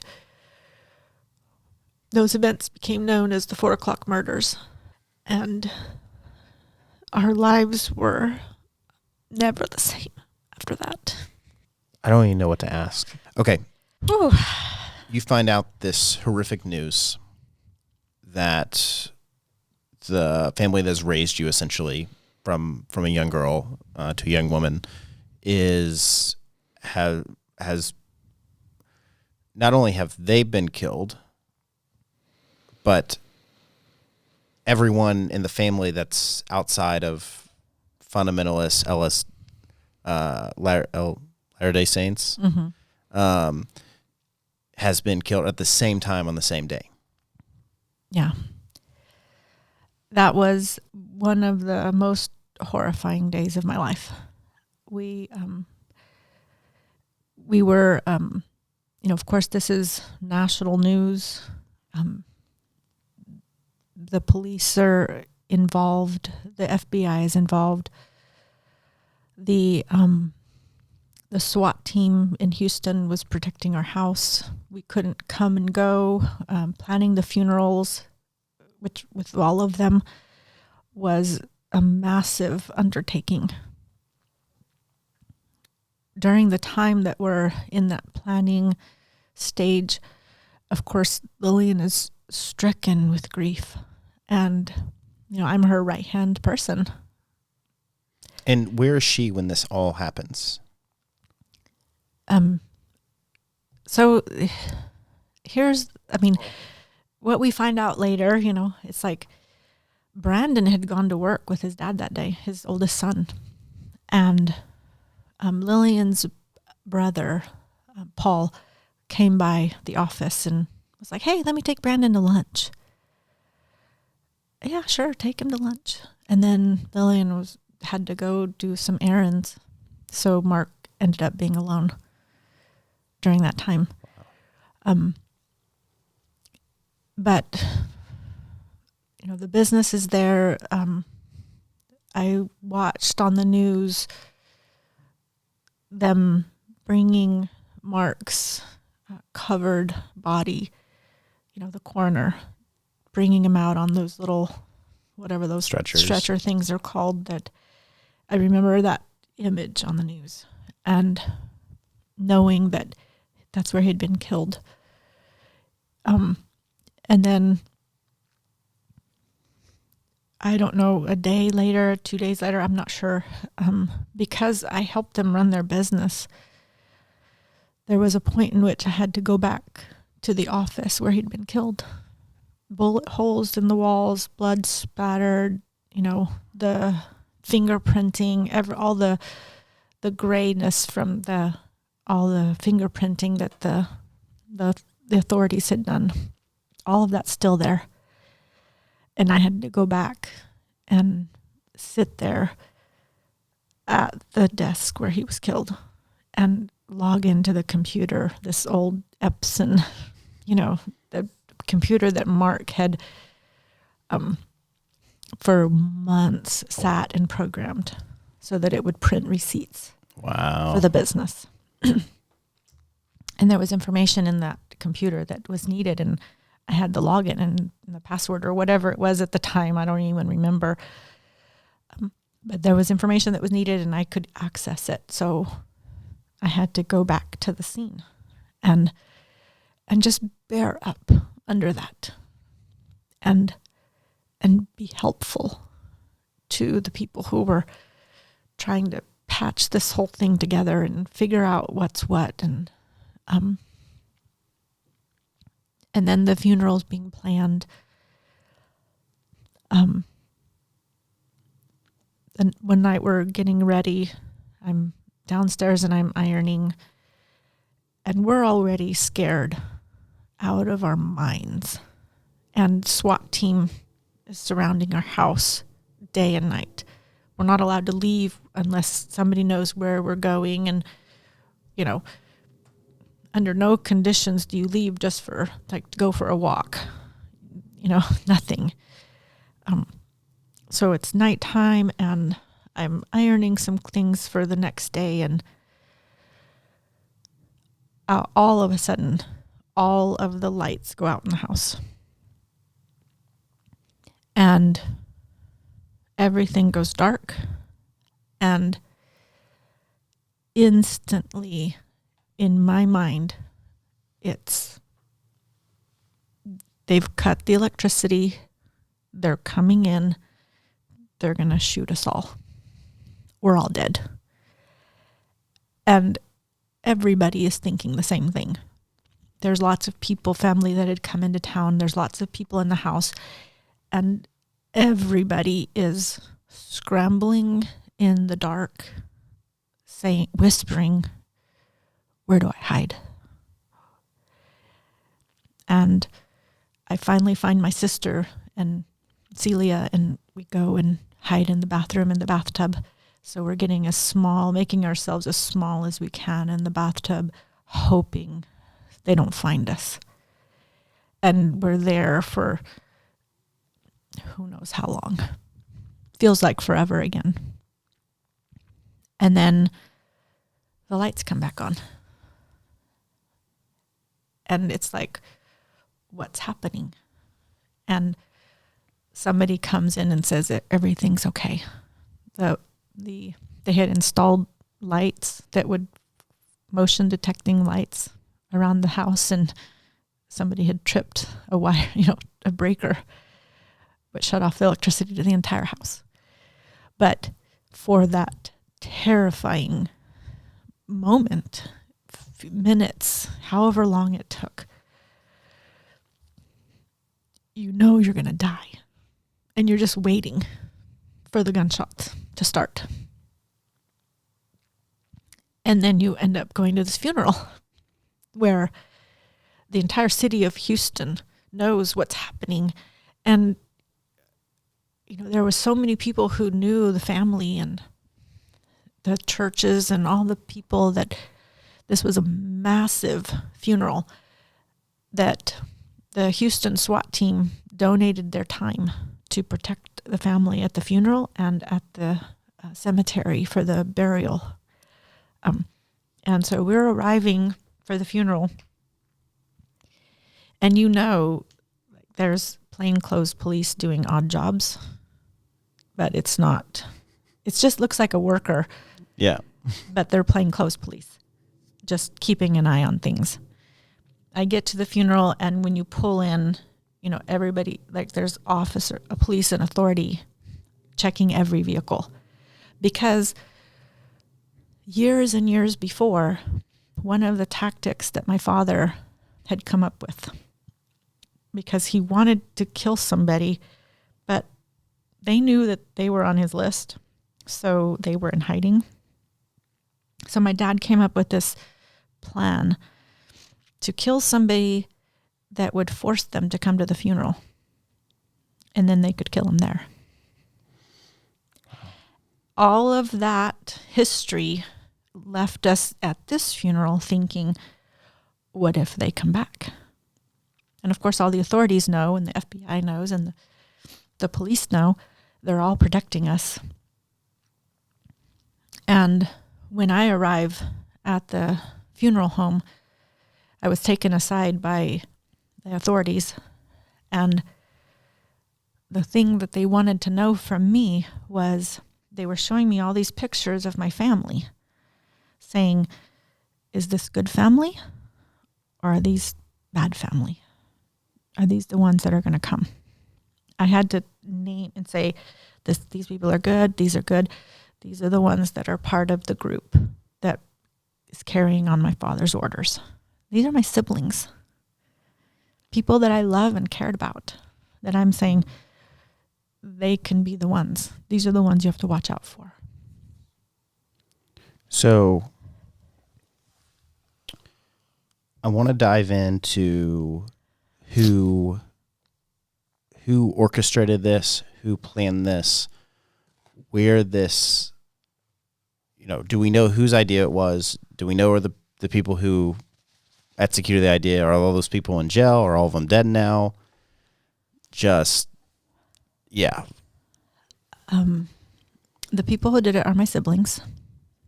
It was my very own full-blooded brother, Heber, who killed Mark. He would have killed me had I been there. And he's serving a life sentence in prison. And who instructed him to do this? My father. Okay, so he was just following out your father's orders. There My was father no other. Okay. Has been dead for 6 years. And his children are still believing that he was the prophet. And the only way to please God is to follow what he wrote. See, this is like radical Islam type stuff, but it's like radical Mormonism. It's very radical. It's very radical. Yeah, and it's not really talked about ever. Like, I've never heard of this before. Okay, so these are my siblings that we're deathly afraid of, and rightfully so. It wasn't like we were making stuff up in our minds to be afraid. They eventually do get arrested for other stuff, and then they're in jail and they're using aliases, so nobody even knows that they have the people that committed these crimes. And then I read years later a report about they were in prison or in jail in Phoenix, I think, and some person that's doing their job and looking at aliases and cross-referencing. This is in the day before computers, Yeah. So they're doing manual labor, cross-referencing all these. Like, these guys are just telling these weird stories, and their stories are weird. You can tell they're lying. You can tell they're aliases. So he's just randomly checking this and that and the other, and they were arrested actually for auto theft.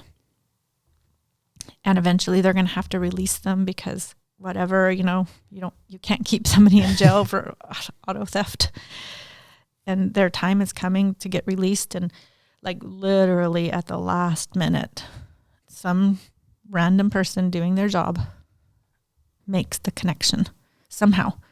I don't know all the details, but they make the connection and they figure out who they have in jail. And this is how long after all of this? 6 months. Okay. Maybe. I don't. So for 6 months, you're living in complete fear that you're next. Mm-hmm. Yes. So I'm not sure exactly when that happened and how it happened, but eventually they were arrested. Well, so, life kind of is not normal anymore.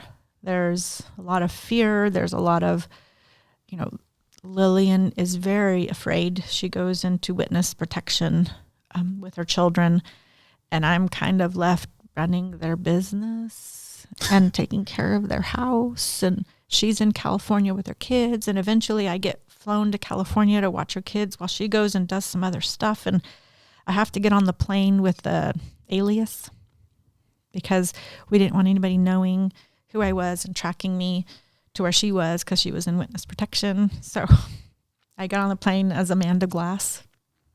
It's a cool name. Yeah. And fly to California, and I'm there for, a couple of weeks till a month. By the way, if somebody is like Amanda Glass, I'd be Glass isn't a real last name. This is I would instantly be suspicious. So I eventually came back and I'm managing. Eventually she comes back too.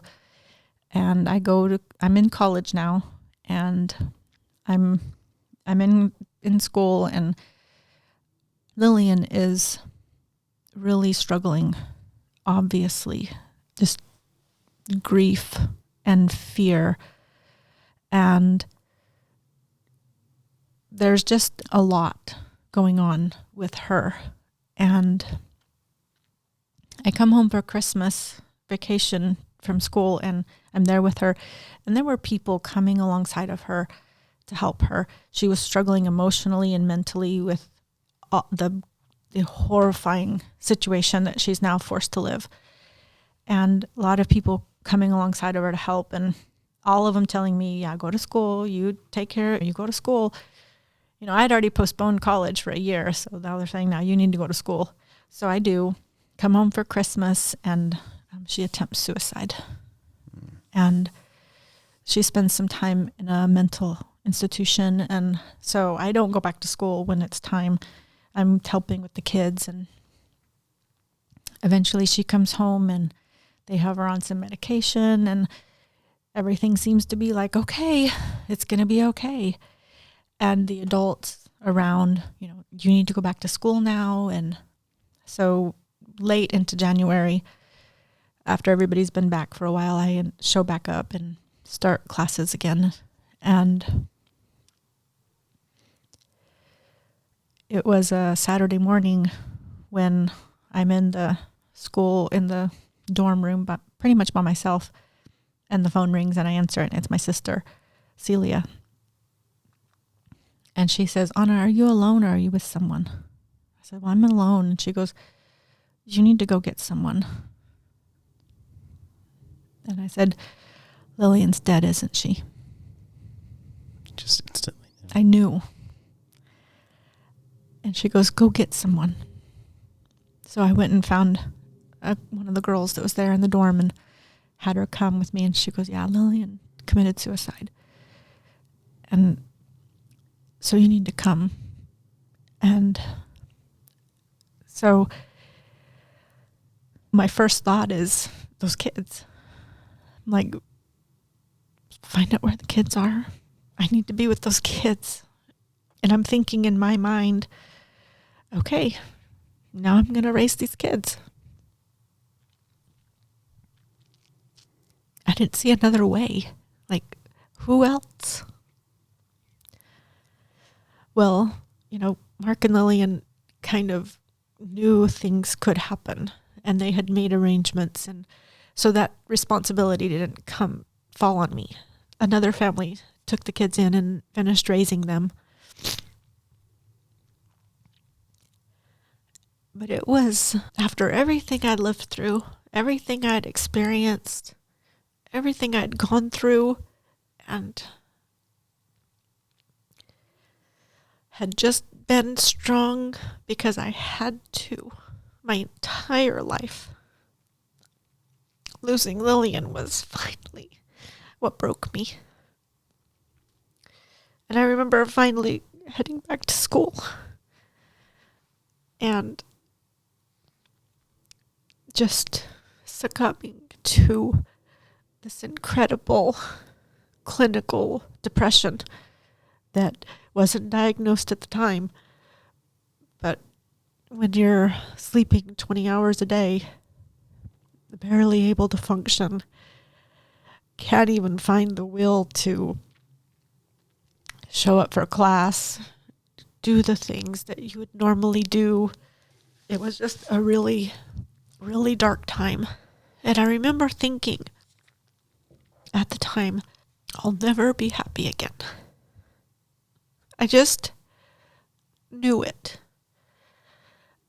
I felt so numb inside that was like, oh, this is how it's going to be from now on. And it was so prevalent and so heavy that I just believed it. And I wasn't ever suicidal myself, but there was just nothing left that I could live for. Like, I didn't. It was, all I did was sleep and wake up, eat, go back to sleep. What was your faith like at this point? Were you doubting God, or were you doubting Jesus? Were you doubting, like, what was going on spiritually during this? I mean, it wasn't as much of a spiritual doubt or anything. Like, we had known that people could be killed. We knew that that happened. So it was almost like people dying was an expectation. Like, you knew it was going to happen. And did your mom know that her children were going to commit these acts? No, they had, like, my father's cult had splintered. My mom was off in one. Some of my other siblings were here and there. All of it had splintered apart. And it was all the infighting that was taking place after my father died. Like, I was oblivious to it because I was just living my best life with Mark and Lillian in Houston. And all the rest of them are literally killing one another off as to who's going to be the next prophet. And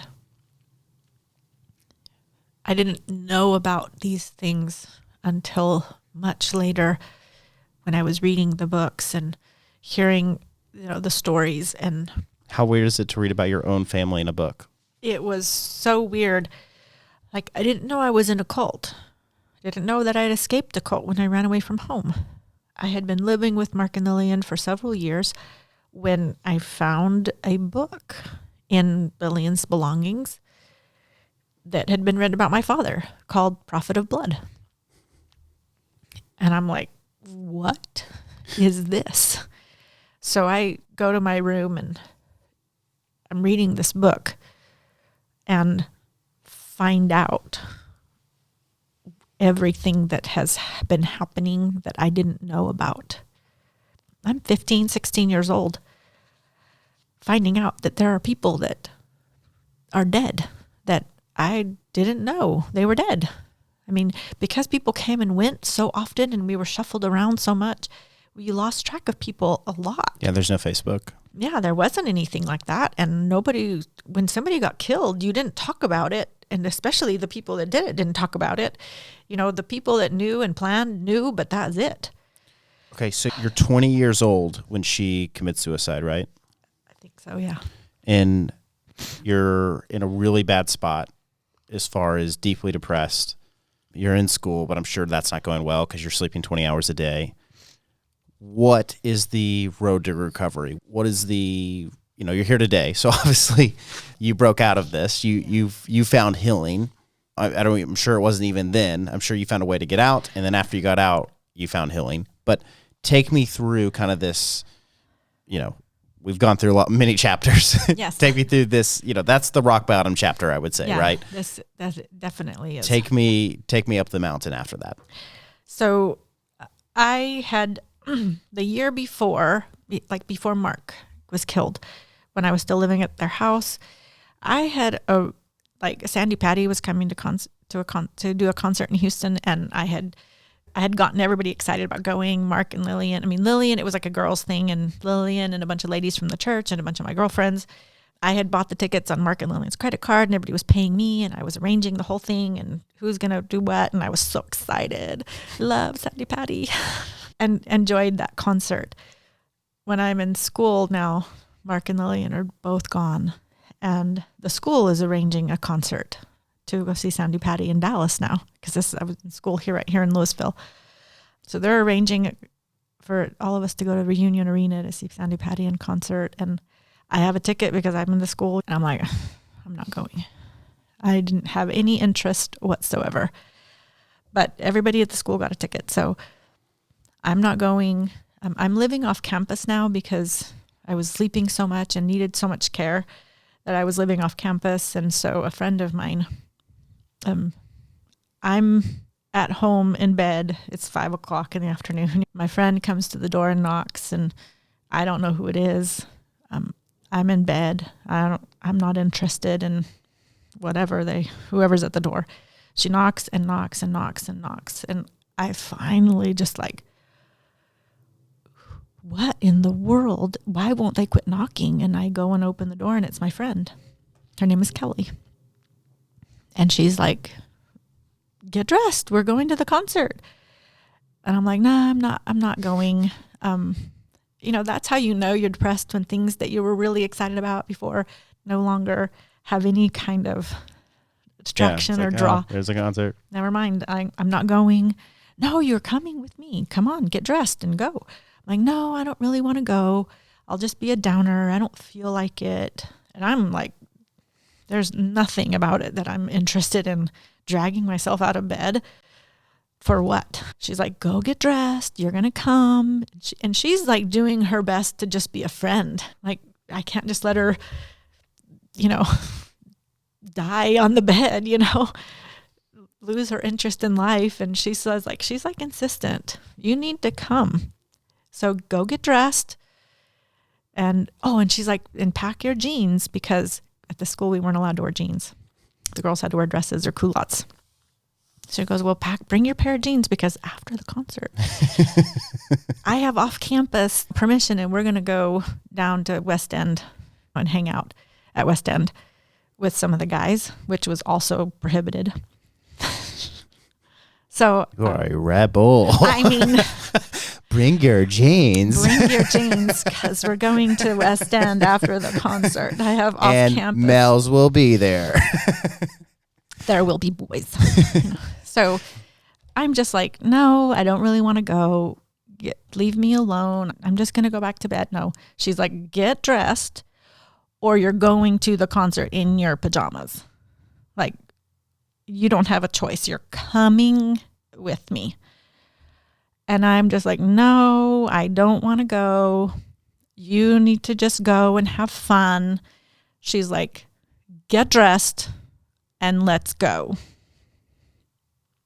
And finally, I realized I wasn't going to win that argument. So I get dressed with my culottes or whatever, pack my jeans, and we go to the concert. I don't remember the concert very much about it, because I was just in a fog. So we're leaving the concert, and when you're leaving, you have to go through the off ramp out of the parking garage, which when everybody's leaving at once, it takes 30 minutes to get through that.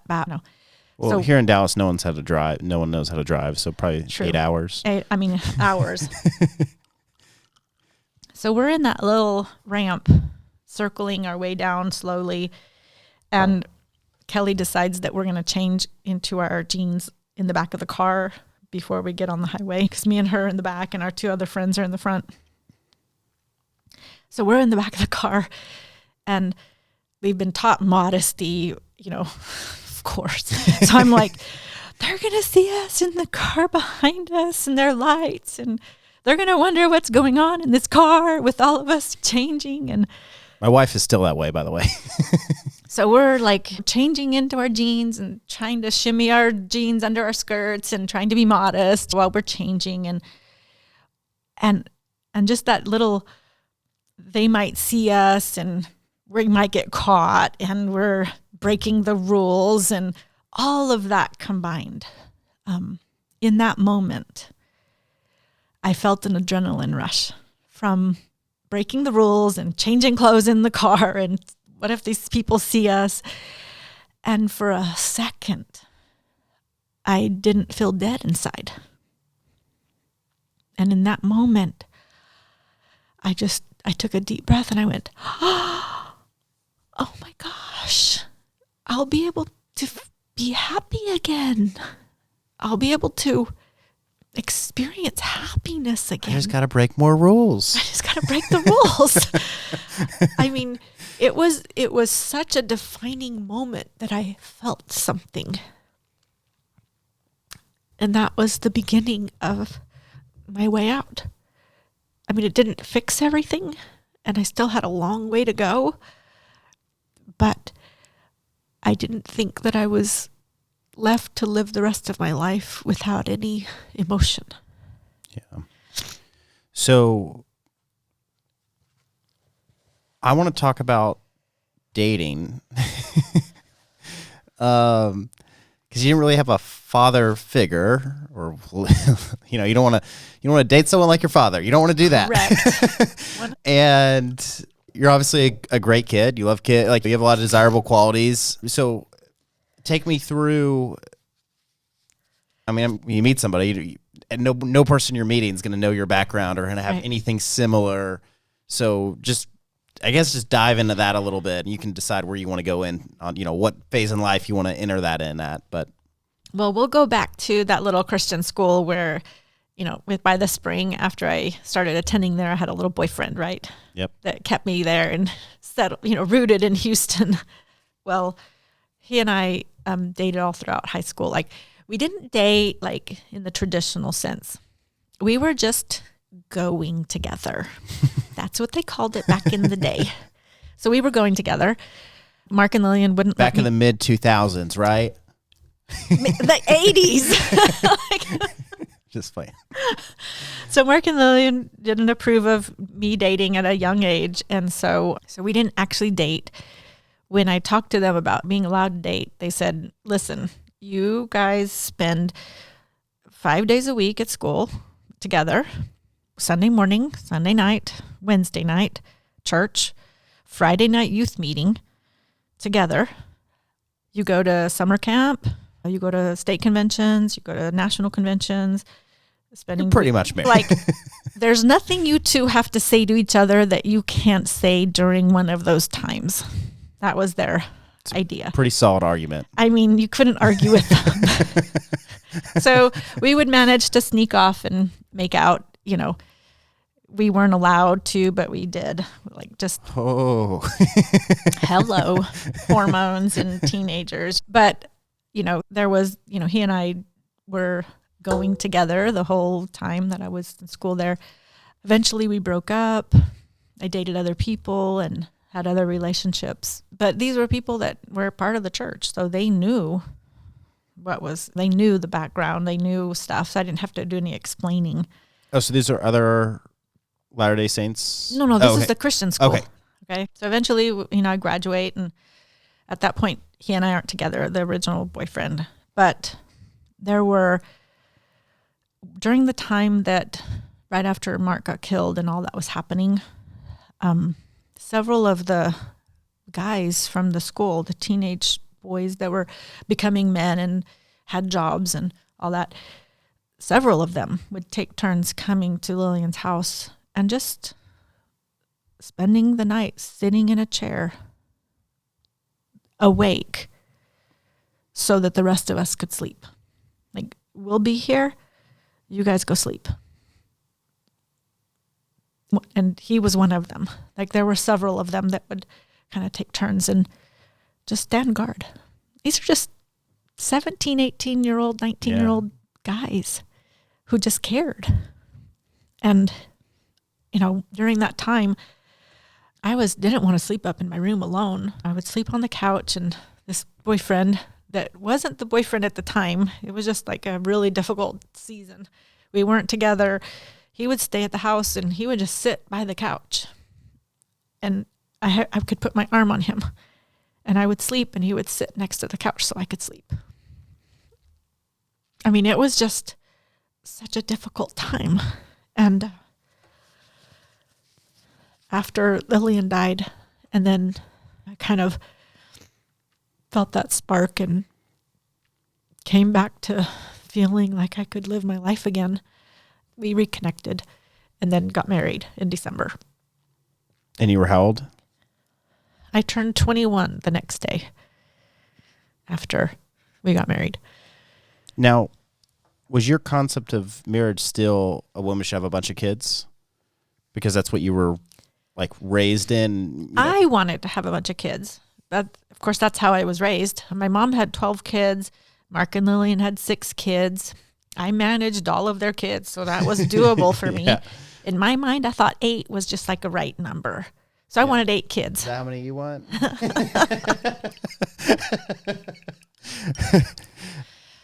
And so, anyway, so we get married, and he's in the Marine Corps. He gets stationed in Okinawa. And so he's going off to Okinawa, and I realized that there's no way I can go to Okinawa because I don't have any documents. Like, I don't have a passport. I don't have anything. And I'm like, I had a driver's license just because it was easier to get driver's licenses back in the day. Like, I'm 52 years old. So I'm trying to figure out, like, how am I going to get a passport if I don't have a birth certificate? I had a Mexican birth certificate because I was born in Mexico. And I'm like, well, I'm married to an American now, so I could get a passport and get U.S. citizenship based on that. But I finally ended up contacting Congressman Army's office right here in Denton and saying, here's my whole story. Tell them the whole thing. I only have my Mexican birth certificate, but my mom is an American citizen. My father was an American born abroad. My father was born in Mexico too. So I'm American, but I don't have documents about that.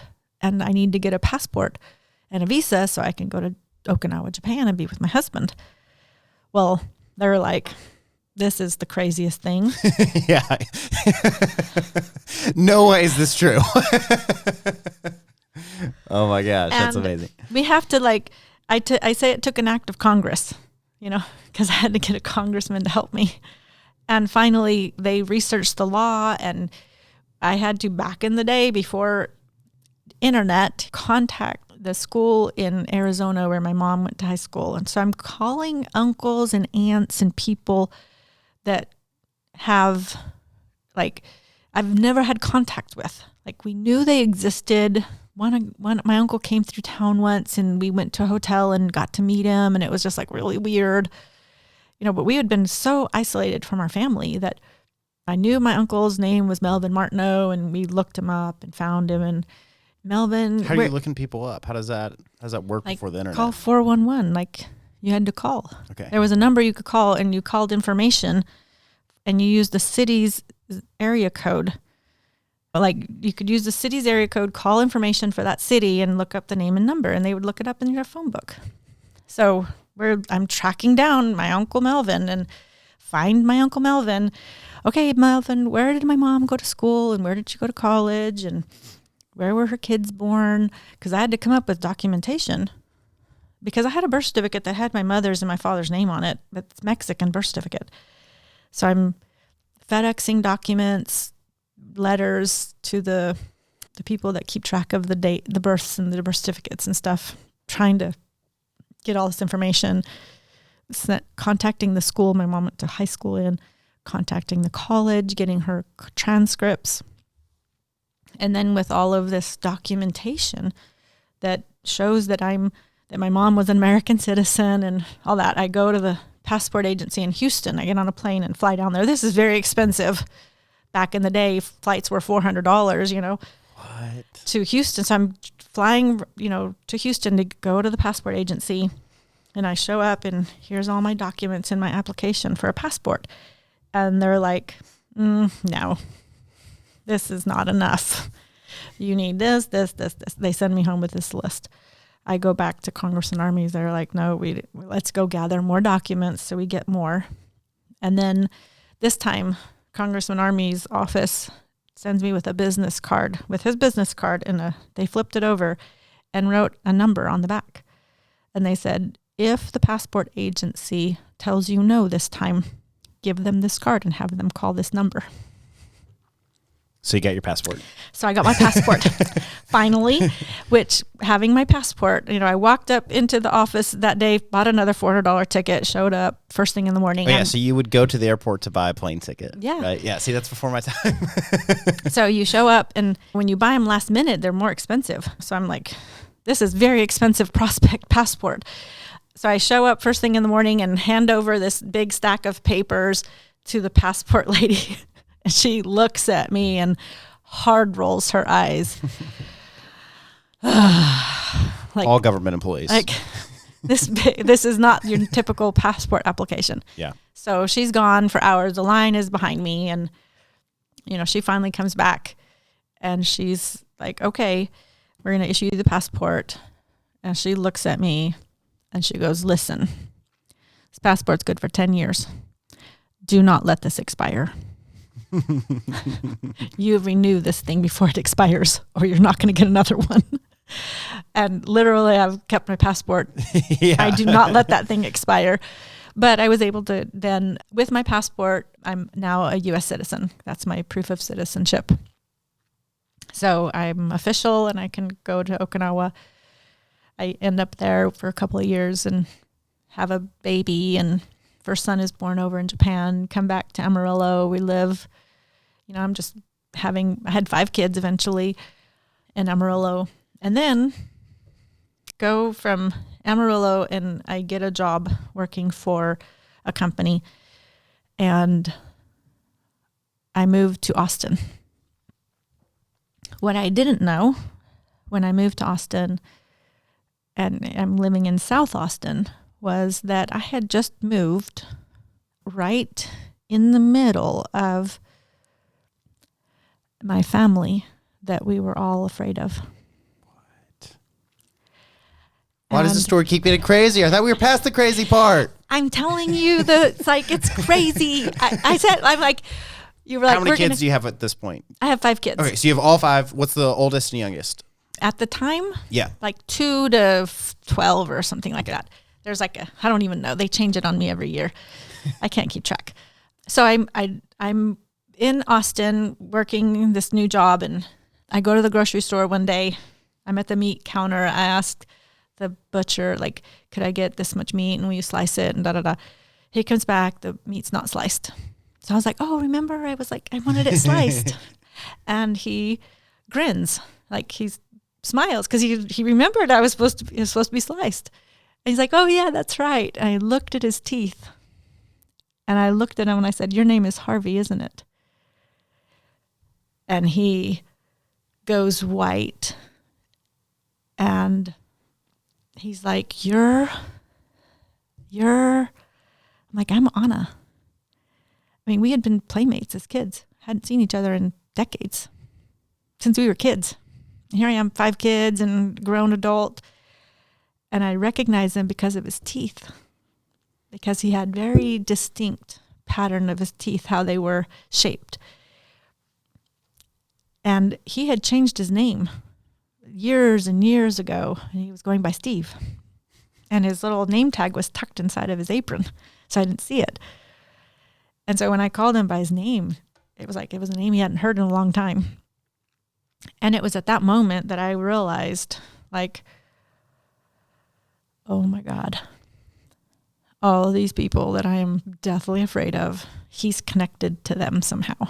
Like I know there's like connections there, and I'm shaking like, oh my gosh. Yeah. We're still afraid. And he's like, well, have you talked to Rena?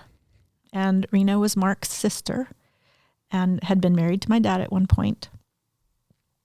And I knew Rena was a good person.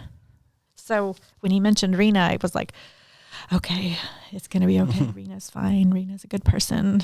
So I said, no, I haven't talked to her. And he's like, here, let me give you her phone number. So I called Rena and we connect. And I realized that because Rena was the one who, when everybody got arrested way back, went to jail, all these younger siblings and their kids, babies having babies, all these kids were left with no adults, none.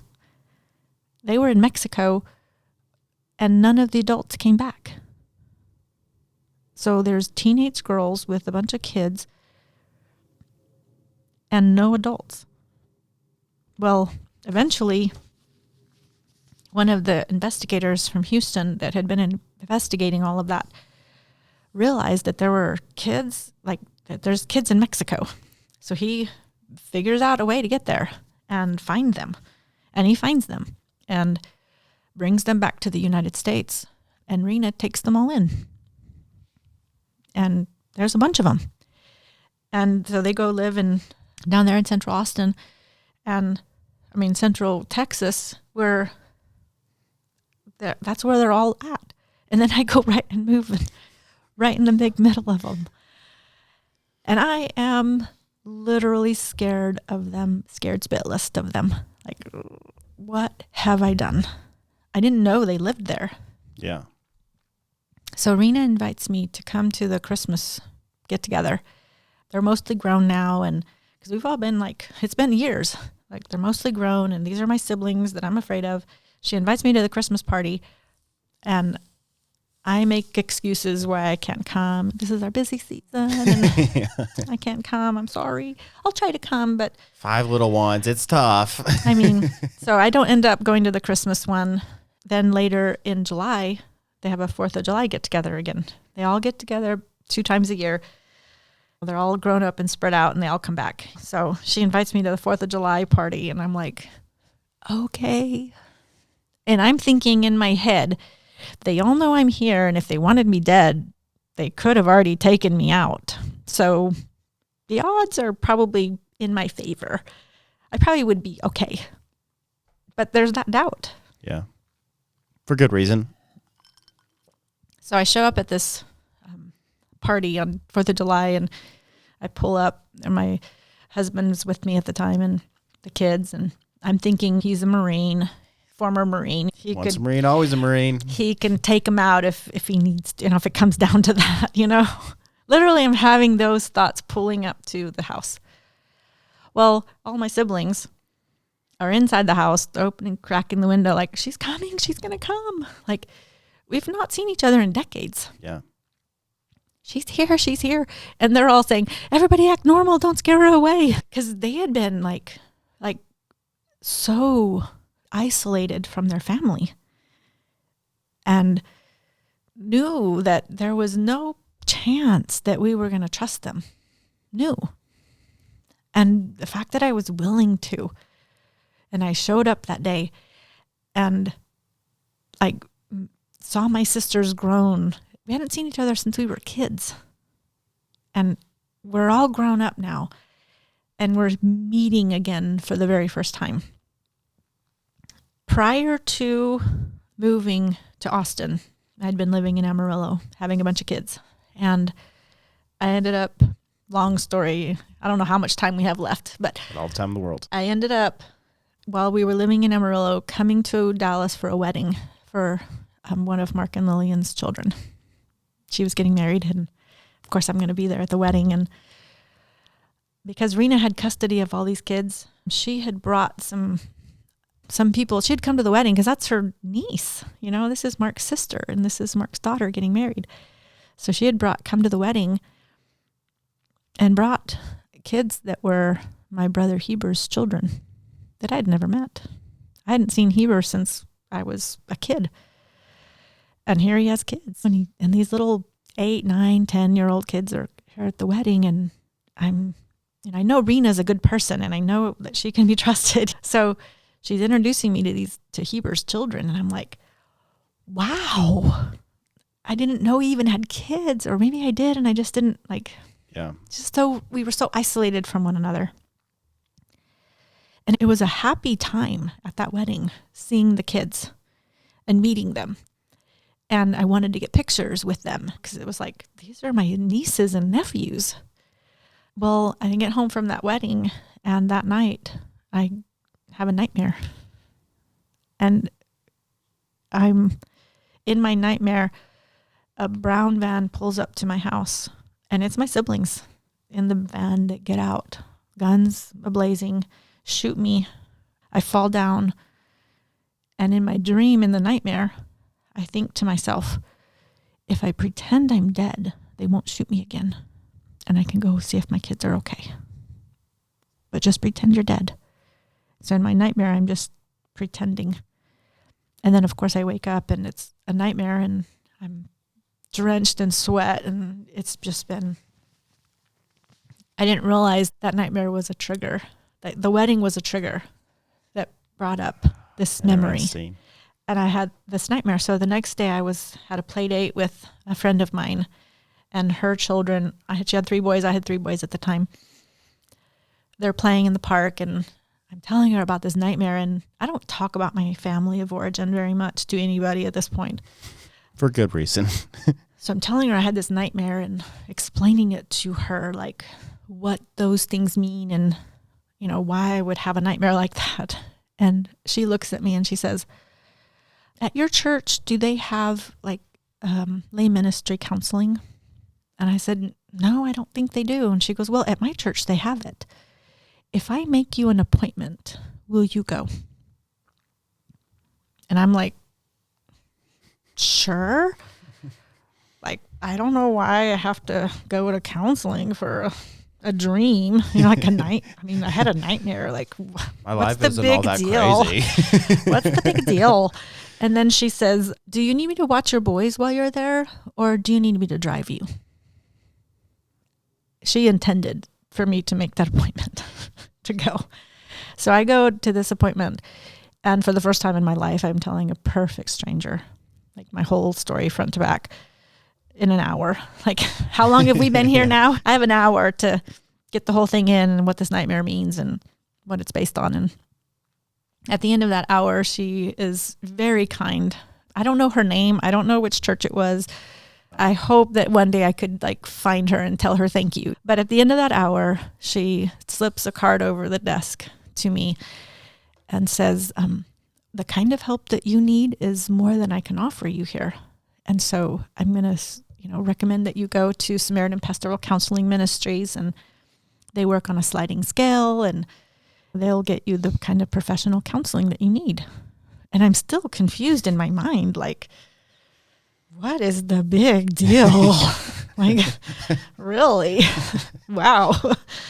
And so I make an appointment, and the lady's name is Joy. And I show up at her office, and that was 1995. And she asks me, like, probably every counseling session starts, tell me about your relationship with your dad. Yeah. That's just a big starting point for just about anybody. So my answer at the time was, he was never around and we dealt with it. Like, pragmatic, matter of fact, no emotion. I met him twice in my life. Like, I didn't have a relationship with him. So end of story. Yeah. And I'm putting words in her mouth by saying this, but I'm sure she was sitting across from me going, oh boy, we have a lot of work to do. Yeah. So I spent 5 years in counseling with Joy Cox in Amarillo. And it was right before, like, after that, it took me 5 years. She called it peeling back the layers of an onion. Like, when I talked about my family of origin, it was just very matter of fact. This is what happened. No emotion attached to it. Nothing like you've experienced today with the crying and the tears and the tissue. Which is a good sign of healing. Yeah. So, but at the time, I didn't have any of that emotion. I didn't have access to any of that emotion. Brene Brown, who I love now, says, you cannot selectively numb your emotions. If you numb the negative ones, you're also numbing the positive ones.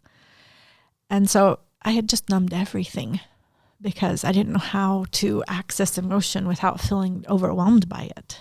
And so we talked, and I remember the first time I cried in her office, and I'm thinking, oh my gosh, I'm losing control. And I just let one little tear slip, and I would find reasons not to go back and cancel my appointments. And then finally I'd make an appointment back and cry a little bit more and shove it all down again and try to keep that tightly locked down, just because it was so much buried there.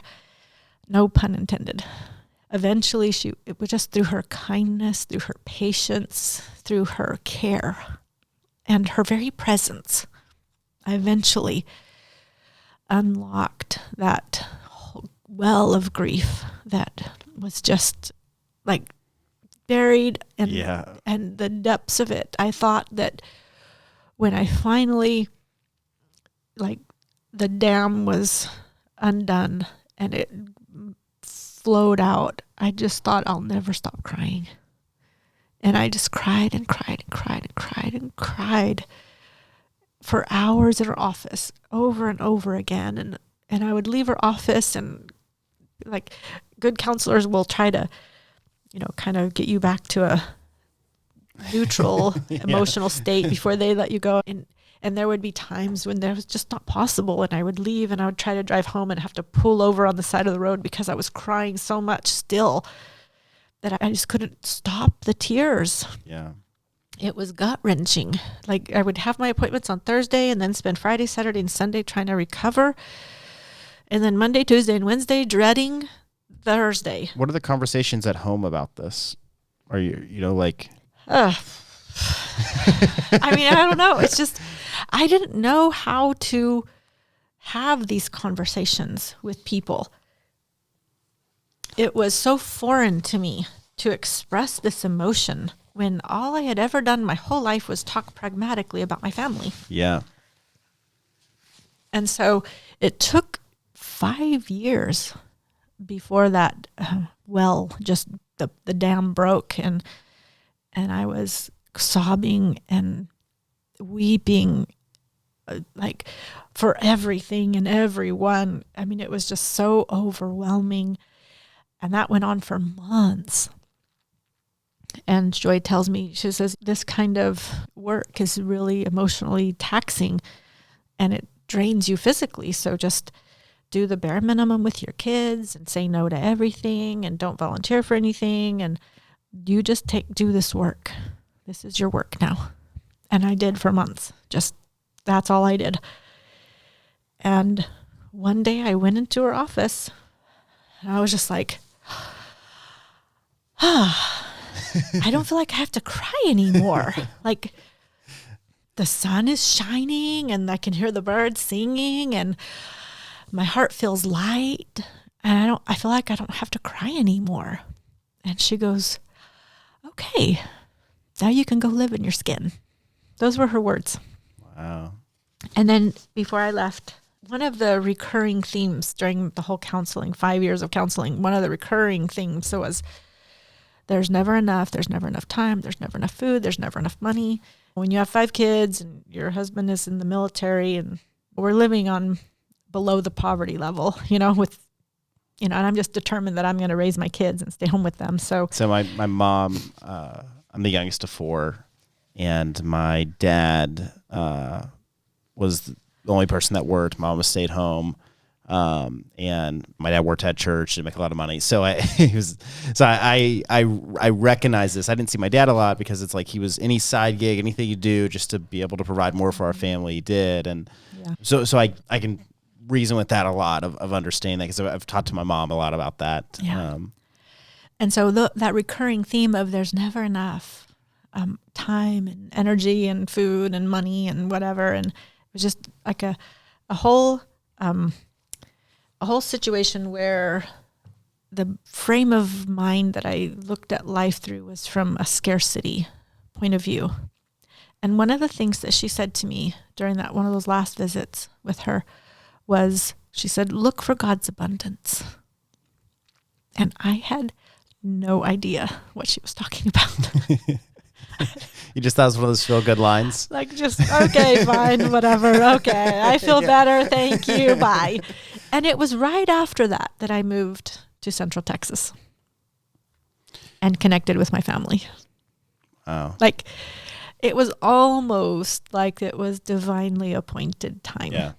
Like I had gone through 5 years of therapy and now I can go and reconnect with my family. So you've had the therapy, you've reconnected with the family, you have a family, a big family now. Where does I should share this story? When does that start to come into play? When does I'm going to write a book start to come into play? Tell me about this nets, because that's kind of one thing is recognizing something. The other thing is like I'm going to write it and share it for the world and then speak on it and everything else. Well, when we lived in Amarillo, I had been part of, my kid's dad and I were struggling with our marriage. So we ended up actually divorced and then reconciling. And during that time, we ended up going to a program called Celebrate Recovery.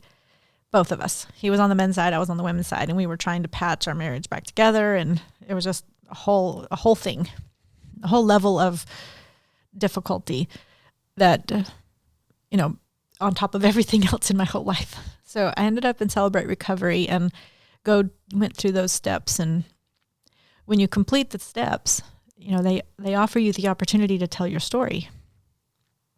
And so I was like, okay.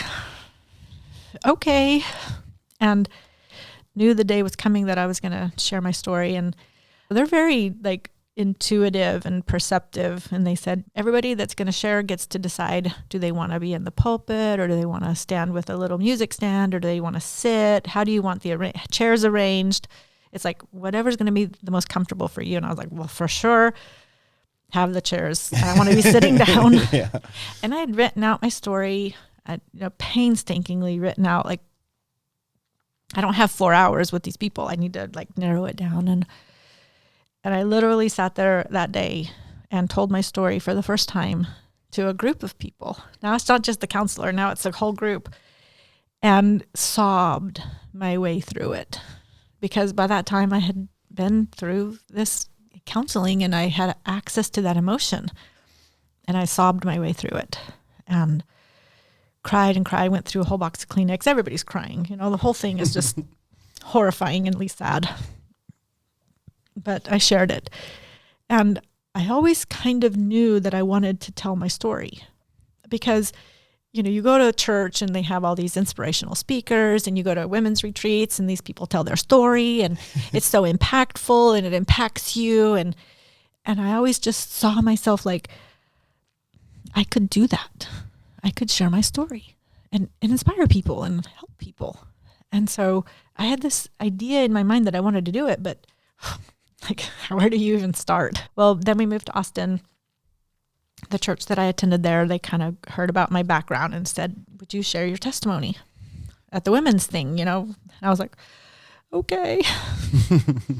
So I take out that document that I had written for the Celebrate Recovery group and polish it up a little bit. And then I stand in front of this group of women and sob my way through telling my story again, in a very kind audience. And so it made it easier that I knew the faces there.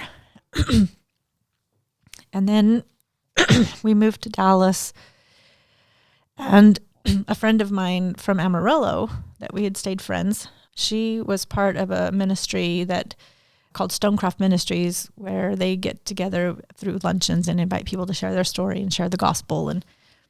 And she was doing a speaker training. So she was thinking, who do I know that has a story? And then, of course, I come to mind. So she flies me to Amarillo so I can go through speaker training. And I began in 2007 telling my story publicly at these events. And every time at the end of the event, as I'm greeting the people as they're leaving, they're like, do you have a book? Have you written a book? Will you write a book? I'm working a full-time job. I have 5 kids. And what's your job? I was working for an air charter company that moved automotive parts.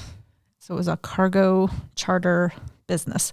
Now, were you pretty good at it due to your being? Yeah. I speak fluent Spanish, and we flew auto parts into and out of Mexico every day. So I did that 17 years. Wow. It was a really good career for me. And so I'm saying, did your experience as a kid running the store? Oh yeah, for sure. Just being able to problem solve and talk to people and all that was part of it. So I started in 2007, sharing my story publicly, and they would say, "Do you have a book? Do you have a book? Have you written a book?" And I'm like, in all my spare time, I'm going to write a book. So in 2007, I started really thinking at some point I need to write a book and just tell the story, tell all of it, because 25 minutes that they allot you isn't enough at all. So it was in 2012, we lost a really close family friend under very tragic circumstances, that he was in the hospital for 2 weeks on life support, and then we lost him, and that triggered so much grief for me, from the past. And I began grieving all over again for my friend and for the past. So I ended up in counseling again. Thankfully, the lady that I ended up seeing by just happenstance, she specializes in post-traumatic stress. And I had been seeing her for about a year after that, because when I went to see her, I was just like, I just need crisis counseling. My friend died, and I just can't stop crying about it, and can you help me through this? And she goes, okay, let's just make you a few appointments. And then I just never stopped seeing her. When I finally got to that point in my life and was seeing her, and she was helping me unpack lots of ways in which my life wasn't working, that was affected by my upbringing. And I didn't even realize what she was doing. I just kept showing up because it was helpful, and it was working. And the counseling was working. So I kept showing up. And then in January of 2014, I had been seeing her for just over a year. I was scrolling on Facebook because now we have Facebook, right? Okay, I'm in the modern age now. I'm scrolling on Facebook, and an acquaintance of mine had posted this thing about a seminar called Release the Writer. And I had tried to write my book a number of times, where you write the first sentence and then you're stuck, Yeah. a number of times. So I see this, and she's like, if you come and if you engage in this process, and I'm like, I'll do it. I'll engage. You'll leave here with a working title and chapter titles and this and that and the other, and all these deliverables. I need that. And it's December, and this is happening right in the January. And I'm like, I don't care how much this costs, I'm going. Yeah. So I show up and go through the process, engage in the process, and I leave there literally with everything she said. And I'm like, okay, oh my God, I'm going to actually write the book now. So I go to my next counseling appointment with Tiffany this time. And I said, Tiffany, it's January, and they've given me a year to write my book. And that's kind of the timeline that they come up with to help you kind of manage it. And I said, they're giving me a year, but I don't want to use up all my counseling sessions right at the beginning. But for sure, I'm going to need you this year. So how many appointments do I get with my insurance? And she says to me, well, with your diagnosis, there's no limit. And I'm like, well, what's my diagnosis? Well, do I really want to know? Is this a need to know basis? I have a diagnosis. I have a diagnosis? What? And she goes, well, you experience anxiety that's triggered by post-traumatic stress. And I was like, what? And I was so confused, because in my head, post-traumatic stress was what soldiers got when they would go off to war and see their buddies die and then come back, and life doesn't make sense after that. And as soon as that thought came to me, I went, oh, that makes so much sense. That post-traumatic stress would be the diagnosis. And so it's 2014. Like, I'm a grown woman who's had a career, kids, teenagers now, the whole nine. And 2014, I finally have like, oh, that's what it is. That's what I've been experiencing my entire life. Yeah. Wow. And it was like the heavens parted, and I could see the sun for the first time. It never occurred to me that I had anything wrong with me. My only clue was it was like 2006. I was still with my kid's dad at the time. He'd gone into Home Depot for something, and I have no desire to walk around Home Depot. So I sat in the car and I was cleaning out the glove box, and I was going to throw away this map of Austin because we didn't live there anymore. That was in the glove box, and I was like, but what if I need it? And I literally had a panic attack. Oh, wow. Sitting in the car. My palms were sweaty. My heart was racing. My pits were sweaty. I mean, it was like I was shaking, and it was like, what in the world is this? Why am I like, whoa, this is so weird. Why am I reacting like this about a map? It was just the weirdest thing. And that was like my only clue that there was something happening. And then in 2014, so like how many years later, she says, anxiety that's triggered by post-traumatic stress. And it was for the first time that I went, okay, now we can like do something. Like, now that I know what it is, then you can study and read and go online and read articles about it and try to make sense of your life and like, oh, this is how you do it. This is, because she had been teaching me tools all along, how to manage, how to breathe, and all the things that you do to manage post-traumatic stress. And this was a revelation to me and was a game changer. That it's like people don't talk about it. Nobody had talked about it in a way that made it connect in my mind that this is what this is what's happening to me. And then when she said those words, it was like, oh, all of a sudden I had access to this whole different way of engaging with my own inner self in a way that was very helpful and meaningful and allowed me to heal more and grow more and to express emotion more. And then I started reading Brene Brown, The Gifts of Imperfection. I thought it was just me. And then, of course, the Daring Greatly book. That was a game changer. Talking about shame and vulnerability. And it was reading that book that allowed me to like take off that cloak of shame about my family of origin that I had worn. Like, I'm Erva LeBaron's daughter. I need to like make myself small and not take up too much space in the world, Yeah. So you have this breakthrough where there's nothing holding you back from accomplishing pretty much anything, but especially the book, right? Like you've been through the counseling, you've recognized everything, you're reading the right books, you're doing the right things. So it's time to write your book. What happens? Well, I left that conference in January of 2014.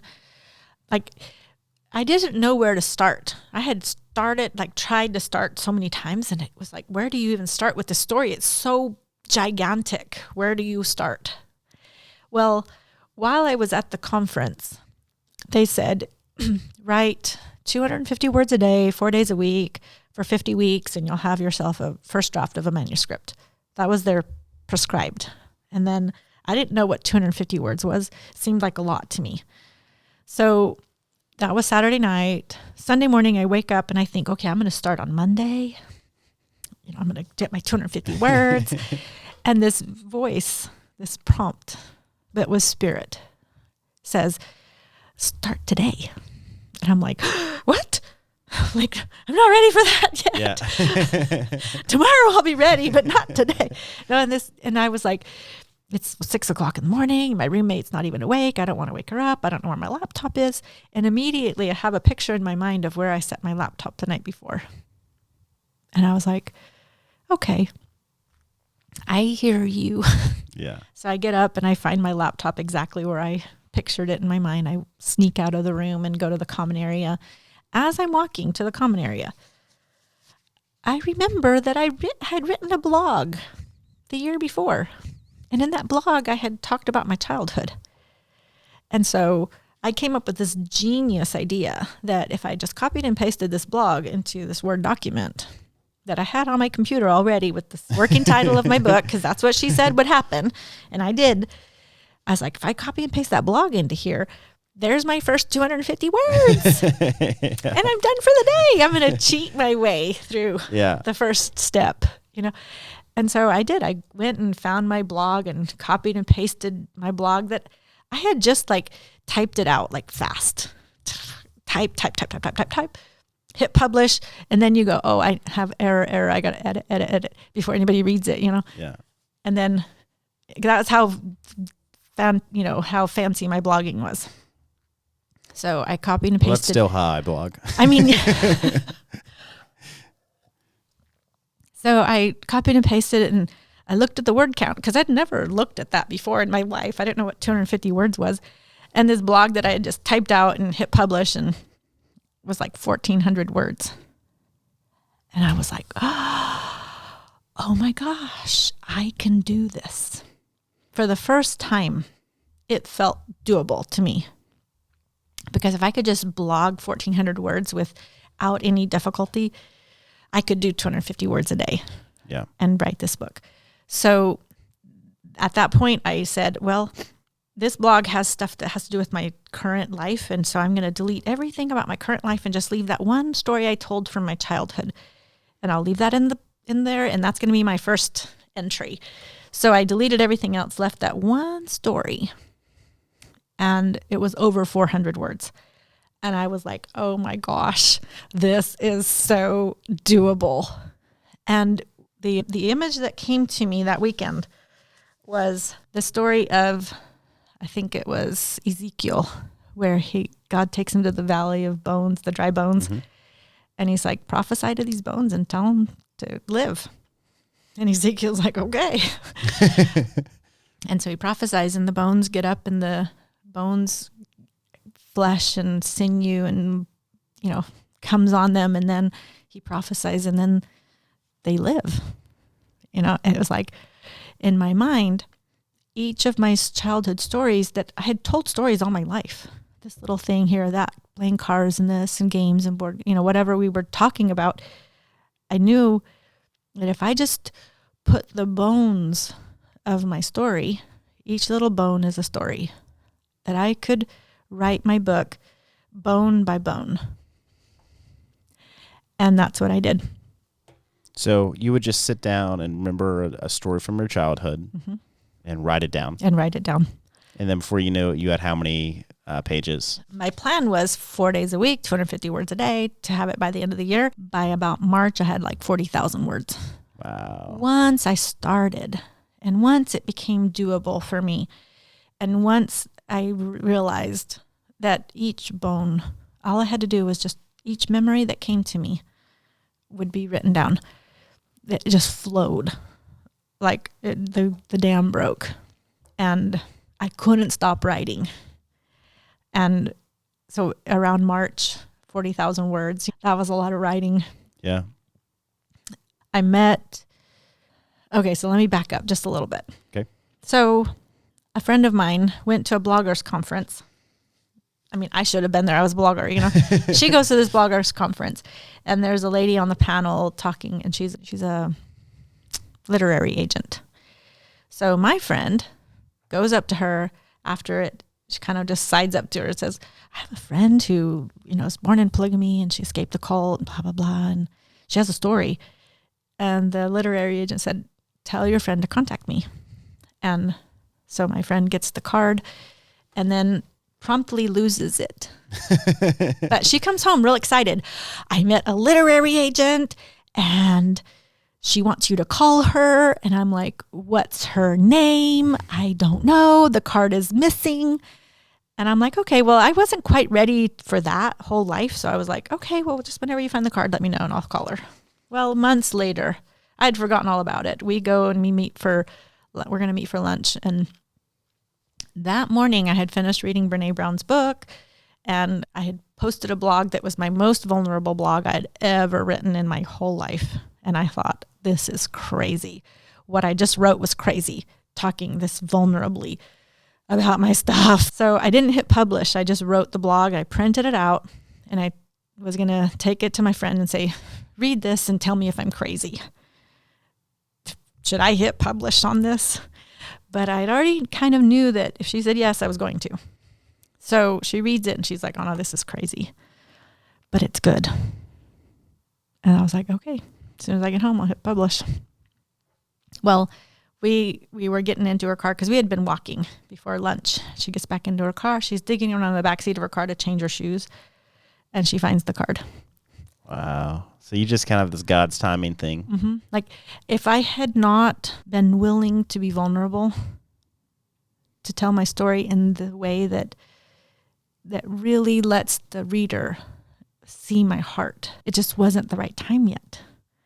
And I don't feel like God was ever going to say, just rip the Band-Aid off and say this. Like, it was like, when you are ready, when you have healed enough, when it's the right time and you won't be re-traumatized, that's when it's time. So When does the book get published? 2017.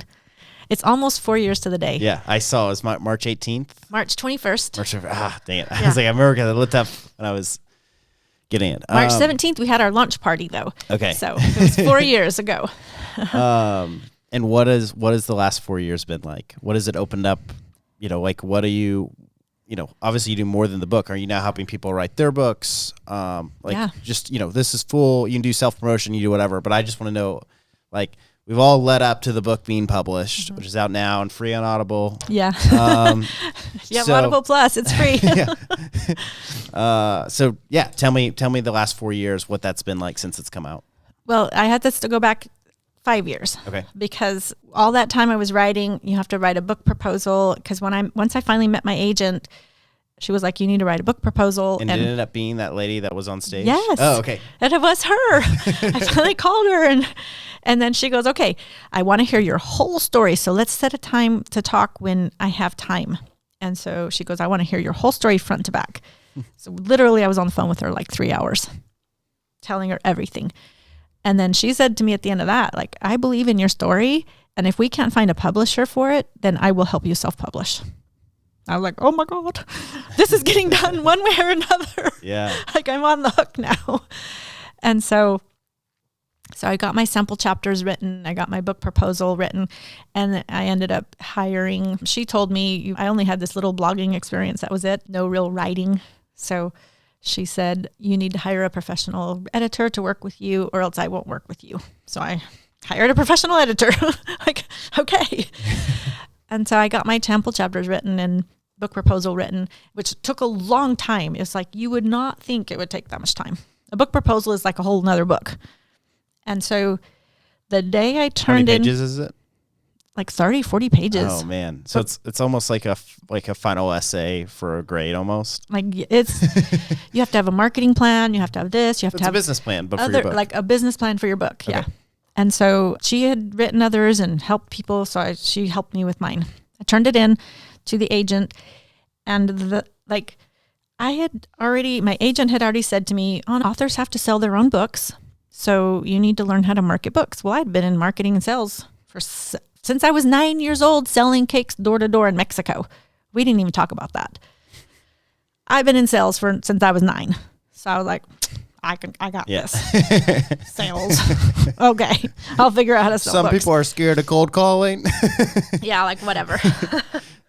So I started buying books because that's what I do when I need to learn anything. I just buy books and learn. So I was buying books about book sales and how do you do it. And I was learning and heard about this thing called a launch team for a book. I was like, what in the world? Like, what is that even? And so I had turned in my manuscript, and then that day, an author named Jen Hatmaker posted on her Facebook page, I need a launch team for my book. It's coming out in 2015. Yeah, it was 2015. It's coming out. I need a launch team for my book. This is March. And she's like, apply here. We have 500 spots. I'm like, okay, this is going to be my chance to see what happens on a launch team. So I'm going to apply. I didn't know. I just knew she was funny. She had a blog and it was super funny. So I thought, okay, if whatever she's book is about, it's going to be funny too. And I'm thinking it's her first book because I don't know that she's already an author. Well, I applied to join the launch team, and about 3 days later, I get an email from her publisher that says, we're so sorry. We had 5,000 people apply for 500 spots and you weren't picked. Here's 4 sample chapters that you can read. We hope you'll buy the book. We hope you enjoy these, and thank you. Little note from Jen. So I read the 4 chapters and I go on Twitter, which I had used maybe twice in my whole life. So I go on Twitter and I'm like, Jen Hatmaker, I'm one of hashtag the 4,500, because that's how many of us got the email, that got a tasty morsel of hashtag for the love to devour in advance. She's a foodie, so I was using foodie words, basically telling her thank you for the chapters, even though I didn't get picked. Well, she replied to my tweet and hashtagged the 4,500. And that hashtag went viral on her Twitter feed with all these other people saying, Me too, me too, me too. A different me too than Yeah. the one that's right now. I didn't get picked either. I'm so sad, blah, blah, blah. A girl that I didn't know at the time created a Facebook group called hashtag the 4500 and was inviting people to join this group. And I'm like, well, that's kind of my hashtag. So I'm going to join the group and just like, whatever, we'll go commiserate that we didn't make the team and we don't get the book, and we're not the 500. And everybody put their email so I can email them when my book comes out. I wasn't thinking that, but I was like, I just didn't know what was happening. Yeah. So I joined this Facebook group, and because it was my hashtag, this lady lets me co-admin with her, this group. And because of how I'm hardwired from the factory, like one of my strengths on the Strengths Finder is includer. Top 5. Yep. I just went into the highways and byways of the internet, Facebook, Twitter, Instagram, whatever. Everybody that said me too. I was like, here's a link to join this Facebook group. We're over here. Yeah. Come and join us. Like, nobody had any idea what was happening. I was just like going with the moment. And we're over there. And I know about 3 things about launching a book because I've been studying and learning. And my friend, the one that introduced me to the agent, had been on a launch team before for one of her favorite authors. And she was bossing me around. She's inside this private exclusive Facebook group with the author and telling me, go pre-order the book. And then when the book comes in the mail, take a picture of yourself holding the book, put it on your socials, hashtag this, da. She's giving me all these instructions. And I'm just, because she's my very best friend, when she says jump, you ask how high on the way up. And then I'm starting a book club. Everybody's going to read the book. Everybody's buying the book. So these were the things I knew about book launches, was what I had followed my friend's orders about. Yeah.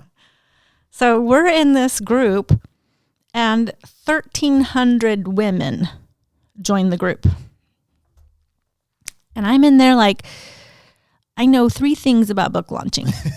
So I just said, well, Jen Hatmaker is not the boss of us. We can launch this book if we want to. We have 4 chapters to read.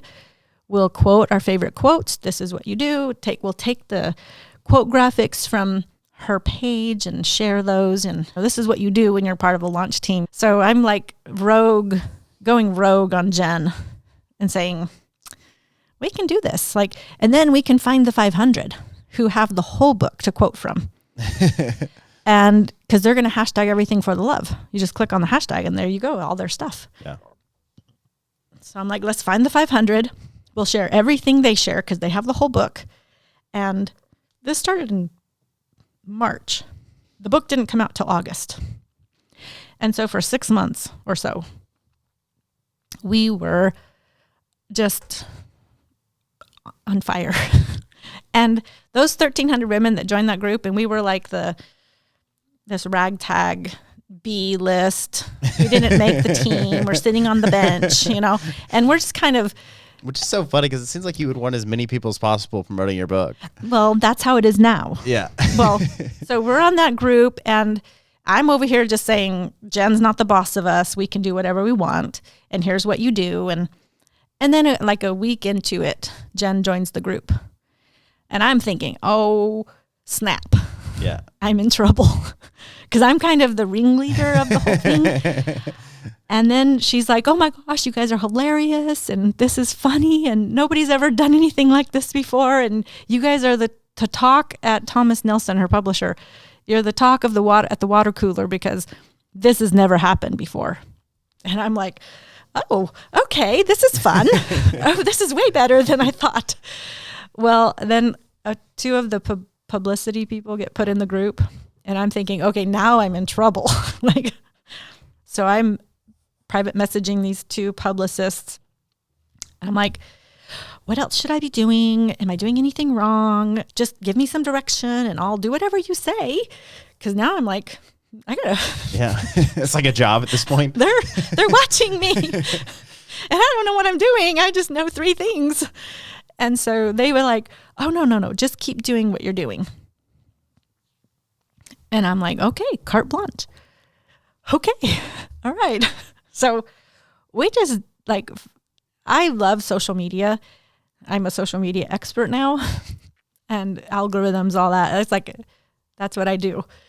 But at the time, I didn't recognize that that was something that I understood intuitively.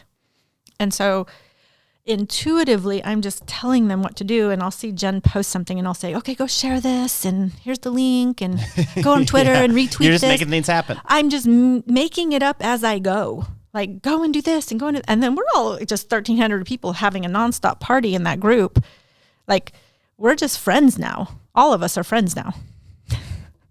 And Jen's book comes out number 2 on the New York Times bestseller list. Wow. This is like her 10th book or 8th or 9th or something. First New York Times bestseller. And I didn't recognize at the time that what I had done was part of the fuel that launched it to the New York Times bestseller list. But eventually I came to like go, oh, that was helpful to her. Well, the book is launched and we're having meetups and we're planning women's retreats with all of us. And so we can meet each other because we're scattered all over the United States. And so we're just having fun in this group now. We've launched the book and now what, Well, remember I told you I met somebody on Twitter? Yeah. Okay. So I'm sitting here. I don't have a book contract yet. I'm just having fun on Facebook with this group. And I'm doing my quiet time one day. And this voice whispers to me, like not audibly, and just was like, start your launch team, call it the 4,500 launches, and promote and help other first-time authors while you're waiting for your turn. And I'm like, what? Like, that's so weird. Okay. So I create a Facebook group, called it #the 4,500 launches. And in my mind, it was, I was going to launch 4,500 books. And that my book would be one of those numbers eventually. And so, because the voice, like the thing that I heard was, while you're waiting for your turn.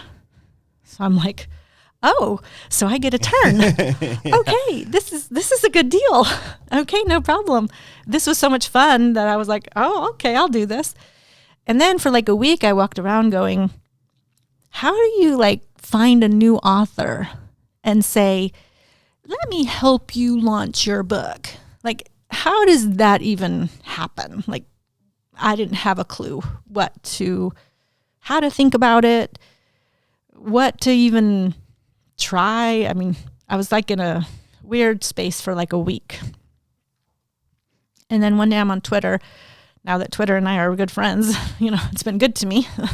I'm on Twitter scrolling and I see a publicist that has posted about a book and said, new memoir, January 2016. So this is like October, January 2016, must read. And I like memoir. So and Stephen King says in his book on writing, whatever you're going to write about, read a lot of that. Yeah. So I'm like, okay, I'm in. So I tweet the author, I can't wait to read your book. Do you already have a launch team? And I'm thinking, it's October. Surely there's a launch team already formed. And when you're part of a launch team, you get to read the book in advance. So I'm over there, like, I might get to read this memoir in advance and be part of the launch team. Well, I didn't hear back from the author for a couple of days. But in the meantime, later that afternoon, I see another tweet from this publicist that said, here's a review on this book and must read 2016, and I'm like, oh, well, I've already offered to promote it. I should go see if it's any good. So I click on the link. I go to the Goodreads and I'm reading this review of this book called The Sound of Gravel. I have no idea what's about, who the author is, nothing. I read the review and I'm like, okay, it's a good book, according to this reviewer. And then I read a comment. So I'm knee deep in Goodreads. And this comment said, I've read a lot of books about polygamy. This is one of the great ones. And I'm thinking, what? This book is about polygamy? I wonder which polygamist group she was born in and raised in and all that. So I scurry back to her Twitter, click on her link to her website, and there on her history page, I'm scrolling and there's a picture of my Uncle Joel. What? And I keep scrolling, and there's my father's mugshot. The author of this book was Joel's daughter. And I was stunned, and immediately my heart was like, what have I done? I've tweeted her publicly. She's Joel's daughter, and we're not allowed to talk to them. And so I tweeted her again because, what's worse than one tweet, but two. So I tweeted her again, and I said, Fearless. Ruth, I did not know we were related when I tweeted you the first time because her name is Ruth Warner. I didn't know that name. Yeah. I said, I escaped my father's cult when I was 13 years old, and I've made a life for myself that I'm proud of. Like distancing myself. Yeah. Hey, I'm not going to kill you. Right. For sure. For sure. And I didn't hear from her for 3 days. So I, in the meantime, I sent her a private message on Twitter and said, I did not mean to bring up these very difficult family stuff for you. I will go and delete those tweets if you want me to. I was really sincere when I said I wanted to read your book. I love reading memoir, but I'll do whatever you want. I for sure did not intend to cause you grief or harm or bring up the past in any way. So like 3 days later, she messages me back and she's like, hey, cousin. And in the meantime, she has researched me and checked me out. And you know how Facebook is, where, especially back in the day, they wanted you to connect with every single person you'd ever breathed the same air as. Yeah. They somehow figure out who you went to kindergarten with, and they're like, here, suggested match. I'll tell you something crazy, not to derail, but I was in Estonia, and this is the creepiest Facebook story ever. I mean, I was in Estonia, in Tallinn, which is a little town, and I'm addicted to sugar, but specifically addicted to ice cream. Mm-hmm. And so I'm doing what any mature businessman like myself does and walking to the market to find an ice cream bar. So I walk into the market, and there's a woman in there, and I'm not flirting with this woman. I'm just asking her, like, hey, what's the good ice cream? Because it's like, I don't know any of these labels, right? Mm-hmm. And so I talk with her, and maybe she's getting ice cream too. I don't know. But we walk out of the store together, and we walk for maybe 5 minutes talking to each other. And then I just continue on to my Airbnb, and she continues on her way. I get home. I get on Facebook. People you might know, there's her face. Oh my gosh, that is creepy. So yeah, Facebook's real good at, yes. at the people you might know feature. So she's on Facebook checking me out. And so you would think that Joel with his 40-something kids and my dad with his 50-something kids, that somehow a connection would have been made. Not one. We have one mutual friend, and it's somebody that wasn't a son or a daughter of either of these two men. And so she asked that mutual friend, also an author that has told her story about polygamy, she says, is Anna okay? And she's like, oh yeah, she's very sweet. You'll love her. Okay. So then we start chatting on Twitter in this private message. And she says, are you sure that you want to promote a book that you haven't read? Because she's probably thinking, I've said stuff about your dad. In my head, it's like, I don't care what you say about my dad. Like, that's your story and you're entitled to it. You can say whatever you want. And he sucks. Yeah, exactly. I mean, he was a bad person. I'm like, yes, I'm all in. And she goes, I'll mail you a copy of the book so that you can then decide. I was like, oh, I get a book. Yay. Yeah. Mission accomplished. Bye. I won the launch team. So she mails me a copy, and then I replied to her and I said, listen, I'm already all in. The answer is yes. And if you survive a cult, you live to tell about it, and you write a book, I'm going to help you. I'm going to be that. I'm there. I'm in. And I said, plus your family. So yes, the answer is yes. But she goes, here, I'll mail you the book and then you can decide. So I get the book in the mail, and we had already made an appointment to talk on the phone. So Joel's children and Ervil's child is going to talk on the phone. And the book comes in the mail the night before. I get off work at 9, read until 2:00 in the morning, wake up at 5, big old pot of coffee, start reading again, finish reading at like 9:57, and our call is at 10.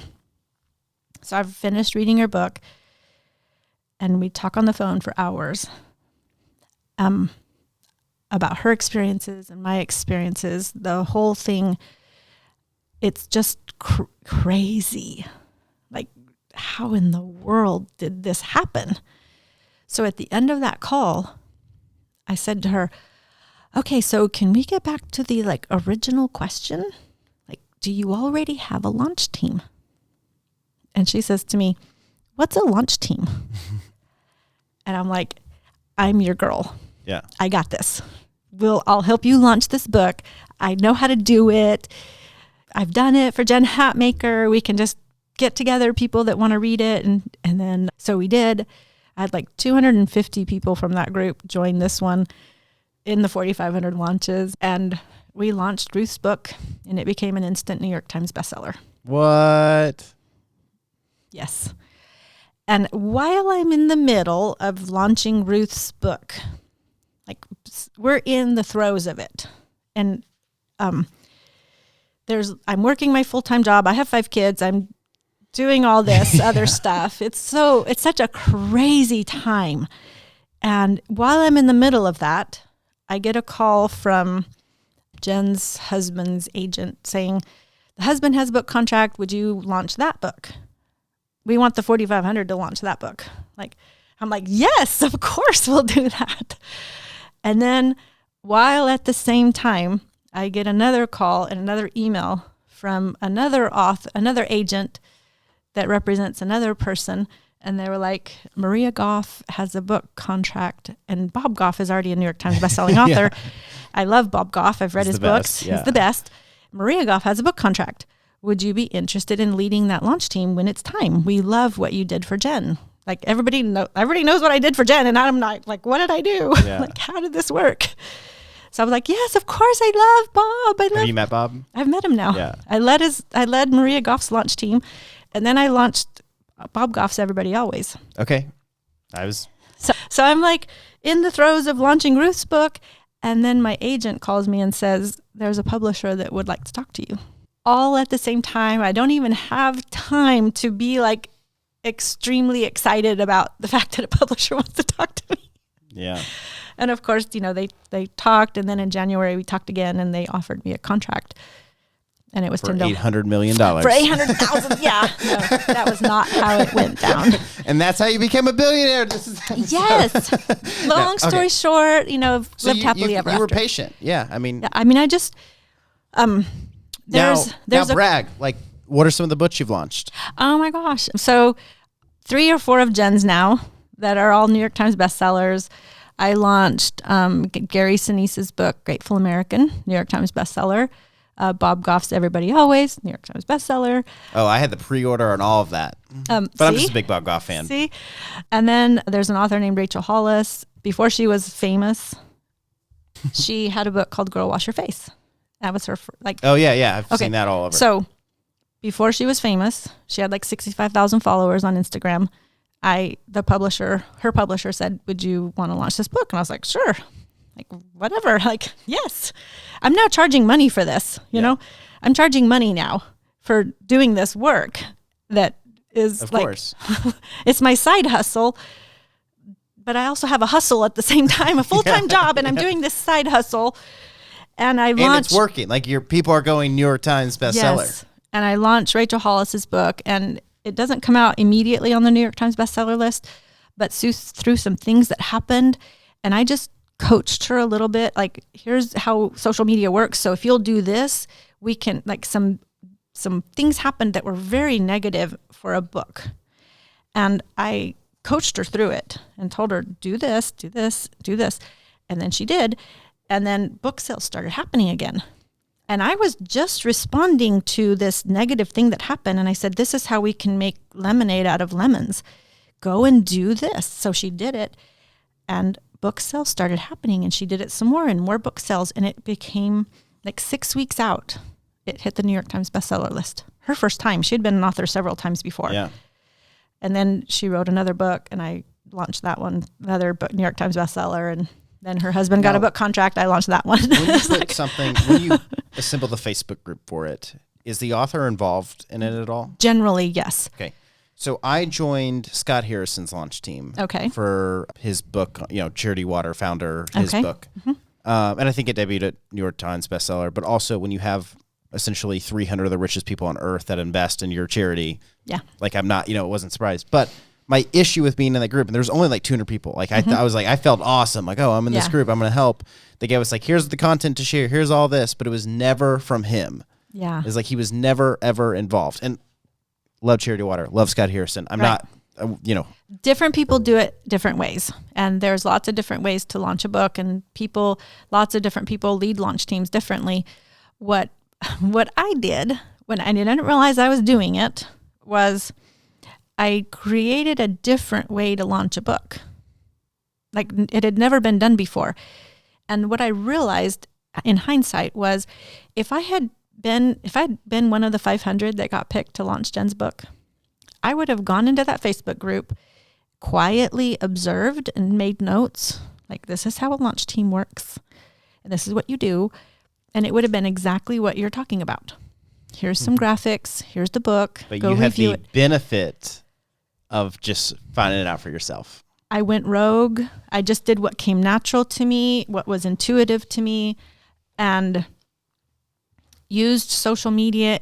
I didn't even know what an algorithm was, but intuitively I knew what to do to get posts seen and what to do and how to do it and how to direct people's efforts. So I own an agency, and a lot of times people say like, oh, how do you, how much work have you done in this industry? And I say, well, the less we've done, the better our product's going to be. Because we don't have 800 websites we've done in the exact same industry. So it's, it's really hard to, like, if it's first time in the industry, it's your first time. Like, if we know nothing, we're able to go in there as outside consultants, take all our knowledge and go, this is what we would do. Mm-hmm. But when you get an industry expert, it's like all they do is create cookie cutters. Right. And so that huge benefit that often people think is like a negative. Mm-hmm. So I just took everything that I knew and that was intuitive for me. Like, I found Facebook in 2009, and it was like the sky parted and the angels sang the Hallelujah chorus. In the movie Die Hard, when they finally crack open the safe and the doors open and the Hallelujah chorus is playing. That's how it sounded in my head when I found Facebook. Like, I love social media. And so it was a very natural fit for me to just figure it out. Like, even in the early days, 2009, 10, 11, people on Facebook would call me the Facebook queen. Anytime Facebook changed anything, I would figure it out and tell everybody how to set their settings to make it go back to the way it was, And I was just always on the phone with people, helping them learn how to use Facebook, and on the phone with somebody's grandma, like, okay, now click here, and now do this, and now do that. And it was like a natural fit. Yeah. Because of my personality, everything. And then I did this side hustle of launching books for other people until the end of 2016. And then I was working 2 full-time jobs and writing a book. So if anybody listening wants to write a book and they think I don't have time to write a book, I'm telling you, you do. Yeah. I was working 2 full-time jobs and writing my book because I had a contract. I had to meet the deadline, So at the end of 2016, I resigned from my 17-year career launching aircraft and began becoming self-employed, launching books. And so you launched your book. How does it go? It went great. I mean, it's not a New York Times bestseller, which is fine. Yeah. I would probably have a really big head if I had that. Still got book 2 coming up, though. Yes. What's book 2 about?